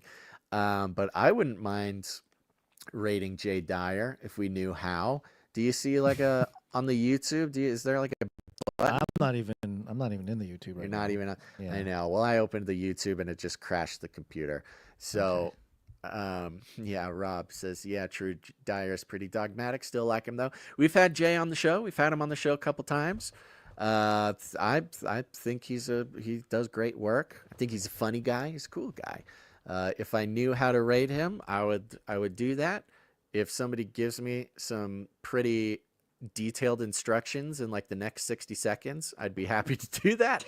Otherwise, what we're gonna do, we're gonna close out the show like regular. Do we have anything playing at the Canary Cry mixtape at the end, Guns? Yeah, we probably play a couple tracks from maybe a So Psalm here's 40 what we'll and do. We have the Canary Cry mixtape that'll play at the end of the show. So there will be a few minutes after we do it. During that time, I will poke around and see if we're able to raid Jay, and y'all can come with us and we'll go watch Jay's show. And when we get there though, everybody who comes with us has to be like, we're here from Canary Cry News Talk. Canary Cry's the best. Everybody, you got to rep the show, okay? Kind of like Jim Bob did. I hope I got that name right. So that's kind of part of the bonus. See, got a bull post. We'll try to post do canaries. Yeah, we'll try to do that. We'll end the show and we'll try to figure it out during the mixtape. And then if you stay here, we will transfer everybody over to Jay's show. We'll see how it goes. If we can't figure it out, then we're sorry. We'll try it next time. Maybe somebody should contact us and give us some advice on how to do that. Old men who don't know how to use the tube. Never done it. We've never done it yet. And then on the other hand, if there's anybody listening who has contact with other, preferably Christian fringy guys, but whoever you consider in our group, our category, let us know, because we want to be able to reach out. If anybody's got some ins, I think it would be cool to be able to get kind of a bullpen together and start passing people around if there's a schedule. So nice. I like that. I like the sports analogy, the sports ball analogy. A Sports bullpen. ball. Look at that. So yes, this is a great task. If there's any producers out there, if anybody wants to be a producer and like reach out, have some contact, help us make contact, help us do this kind of stuff, at least give us suggestions on who to reach out to, because we've done this as long as we've done this, but this rating culture thing seems to be the like next evolution, and we were very late to switching to video. That was our bad. We were old school. We're veterans. We thought, Who needs video? We don't need video. So we waited way too long to switch to video, which ultimately harmed us. So if this rating thing is whatever the next piece of the culture is, look, I'm happy to team up. I think that's what we need here going into the future. That's what independent media needs. It's what alt media is doing. So if anybody wants to help us connect with other shows in that way, we'd be happy to do that. And we'll figure it out. Mission Warrior says you should talk to the Wyatt brothers, son of Ron Wyatt, who found the Ark. Okay, get us connected, Mission Warrior. Let's go. Producers produce. All right. So there you go. Share the show. Hit that like button while you're at it. Hit subscribe if you're new. Turn on notifications. Join the Canary Cry text message alert system. Do all those things. I want to thank Jam, who is the new leader of the Telegram channel, and of course Adam42, who is the leader of the Discord channel. If you're a Telegram person or a Discord person, you can go on over to canarycry.party. Put that in your URL bar there. You'll see some buttons. You can get the button for the Telegram channel, get the invite for the Discord channel, as well as a bunch of other stuff. Community. Thank you to Joe for the feedback. Thank you to Clank for everything you do. You know what? I actually want to read Clank's note real quick. So Okay. Clank is an incredible individual who has skills beyond our comprehension, putting together stuff for us. He doesn't say this is okay. Good. He doesn't say. He says, "Hi guys, thanks for the last episode. It was saturated with very high quality content, and I'm very thankful that you both took your time to walk through the subject. The Trump segment was pure gold." Nice. The analysis about the whole Signal app was so refreshing, especially after hearing all the MSM analysis, in quotation marks. I could not listen to other news outlets without being irritated by the whole Trump government stupid argument.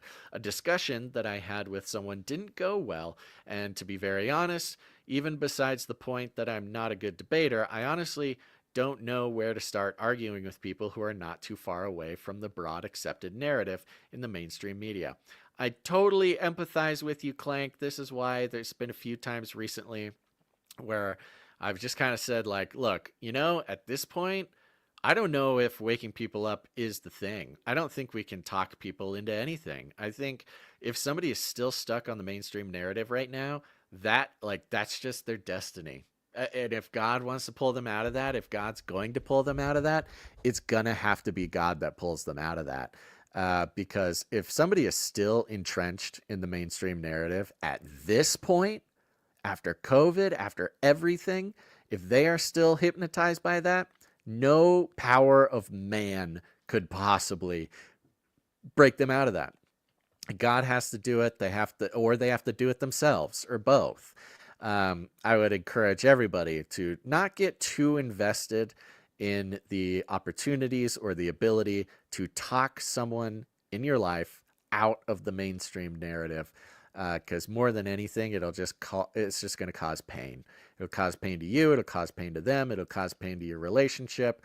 I'm not saying do nothing, pray, let God open up opportunities in specific moments that maybe can shine some light in the darkness. But I would encourage people to certainly not invest yourself in trying to yank people out of the mainstream, because if they're there now, boy, oh boy, they have had every single opportunity to get out of it. And they're probably in it because they want to be. They're probably stuck because that's what they want. They don't want to come out of it. It's too scary. It's too scary to realize that the entire world is not what you thought, and that your entire life is a lie. That's a very scary thing that people have problems with. What do you think, Gons? I just hit the bell because we have successfully hit 3 hours on this. Hey, we did it. I knew we could do it. See, folks, look, you can do anything through Christ who strengthens you. So thank you very much, Clank. He says, listening to CCNT is very enriching, but having that lens through which to look at things can also be very frustrating. Yes, I know. Of course, anyways, yeah. God bless you both, and keep shining your light into the areas all mainstream outlets are trying to put the curtains up. Regards and kind of blessings. Thank you, Clank. And Thank you, Clank. Appreciate it. there you go. See, folks, producing the show means so many different things, and whatever God has given you with which to put back in the form of value is very important. One of those things is sharing the show. You know what? I had an epiphany, and we'll see. Maybe I've tried this before. Don't share the show. Don't share it with anyone. It's not for them. It's for you. Don't tell anyone. Don't share it. This is our little secret, okay? Canary Cry is now the best kept secret in independent media. And let's keep it that way. I like that. I kind of like this reverse psychology. It's like some exclusivity, okay? Yeah, this show isn't for everybody. This show isn't for the unwashed masses, as King Charles would put it. This show is for a very special type of person, a very special group of people, and it's not for everyone. In fact, people could get hurt if they're not ready for it. So just know you're in a very exclusive group, and it's probably best you keep it that way. If people are going to find the show, they're going to find the show. So there you go. Do with that what you will. But we do call it rattling cages, so you can walk right up to him, grab him by the cage, and then you shake it. The end of the world occurred pretty much as we had predicted. I want to shake things up, stir up some controversy, rattle a few cages. Hey, stop that! You'll never silence me. I'm the last angry man, a crusader for the little guy. Leave the bird alone. Never. Rattle a few cages. Rattle a few cages. The human race will have every opportunity to improve. And if they don't? Ask Noah. That's right. Just ask Noah. Guys, you got any last words? We will see. Oh, happy birthday, Al Gore, by the way. Oh, happy birthday, Al Gore. Al Gore. Great job. Great job turning however old you are. We will see you Wednesday, 1997, Heaven's Gate mass suicide UFO cult awareness day. That is unofficial, but are you sure that's this Wednesday? I thought that was last Wednesday. Wait, was that last Wednesday? You're right. I didn't have to flip the calendar. Oh, this Wednesday. Oh, we don't get anything this Wednesday, but tomorrow is the 1952 U.S. nuclear test at Nevada test site anniversary. Hey, there April we go. 1st. Joke's on you. 1st. April Fool's Nuclear Day. All right. Yeah. Well, there you go, everybody. Thanks for tuning in to this episode of Canary Cry News Talk. Make sure to tune in again. But until then, think outside the cage.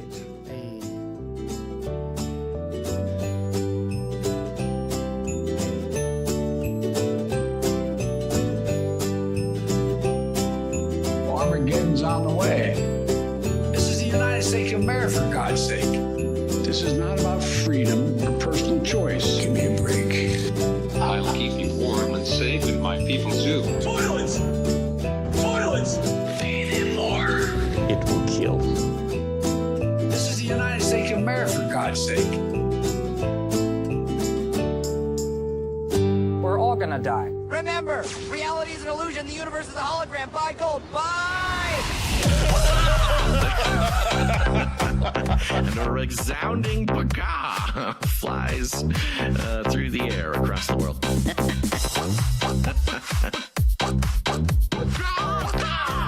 Why are you screaming like a wild bird? Rattle their cage. You have a lot of people screaming randomly. Why don't you shout? It will be their call out. You have a lot of people screaming randomly. Go ahead and... Why don't you shout?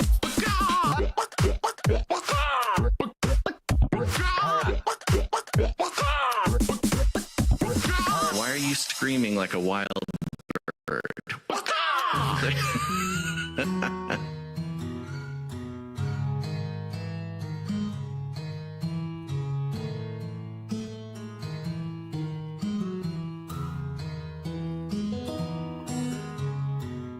He that believeth on me, believeth not on me, but on him that sent me. And he that seeth me, seeth him that sent me.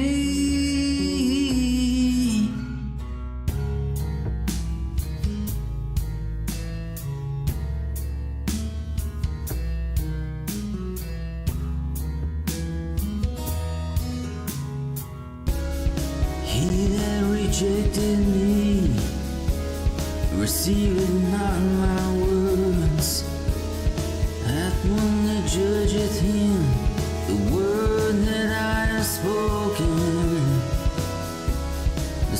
same shall judge him in the last day. For I have not spoken of myself, but the Father which sent me, he gave me commandment, what I should say and what I should speak. And I know that his commandment is life everlasting.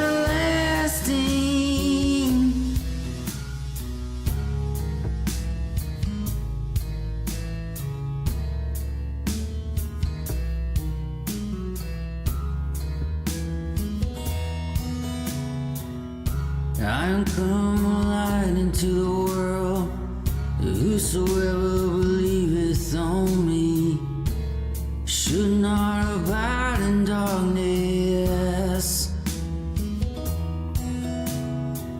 And if any man hear my words and believe not, I judge him not.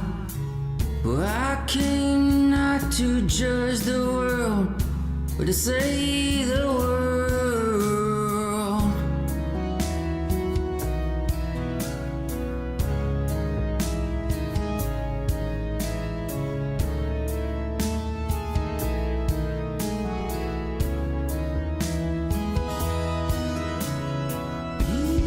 He that rejected me receiveth not my words, hath one that judgeth him.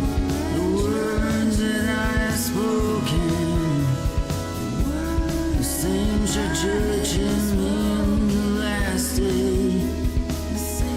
For I have not spoken of myself, but the Father which has sent me gave me a commandment, what I should say and what I should speak. And I know this commandment is life everlasting.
turn it on, shows coming on live. VPN on when I'm going online.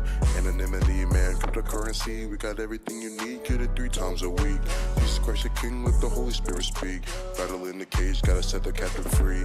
Value for value, to me it's not free. Wish I had a longer streak, but this creativity, go fulfill the 3 T's. That's time, treasure, talent. Give it right back, put it right back in balance. Not right or left, we not with the distractions. Catastrophes are the classic techniques. All attacks of the enemy, getting defeated underneath the feet of Jesus. Just believe us, media is trying to deceive you. Gotta read between the lines till you see through the disguise. It's a slit reptilian eye sitting on top of the pyramid. Got a myriad of topics, might be on a watch list. R.I.P. face like the sun, but you cannot stop this. Like the Lord's gonna come stop this beast system and this infinite wisdom. Yeah, when the time is right, yeah, we're gonna take flight like a thief in the night. So I gotta get it right.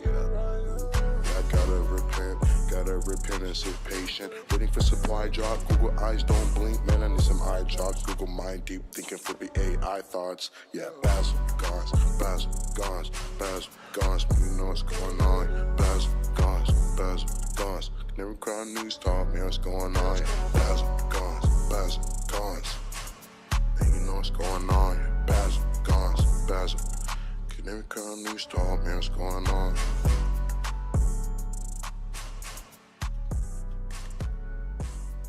Value for value. We take no money from corporations, commies, or cartels. Canary.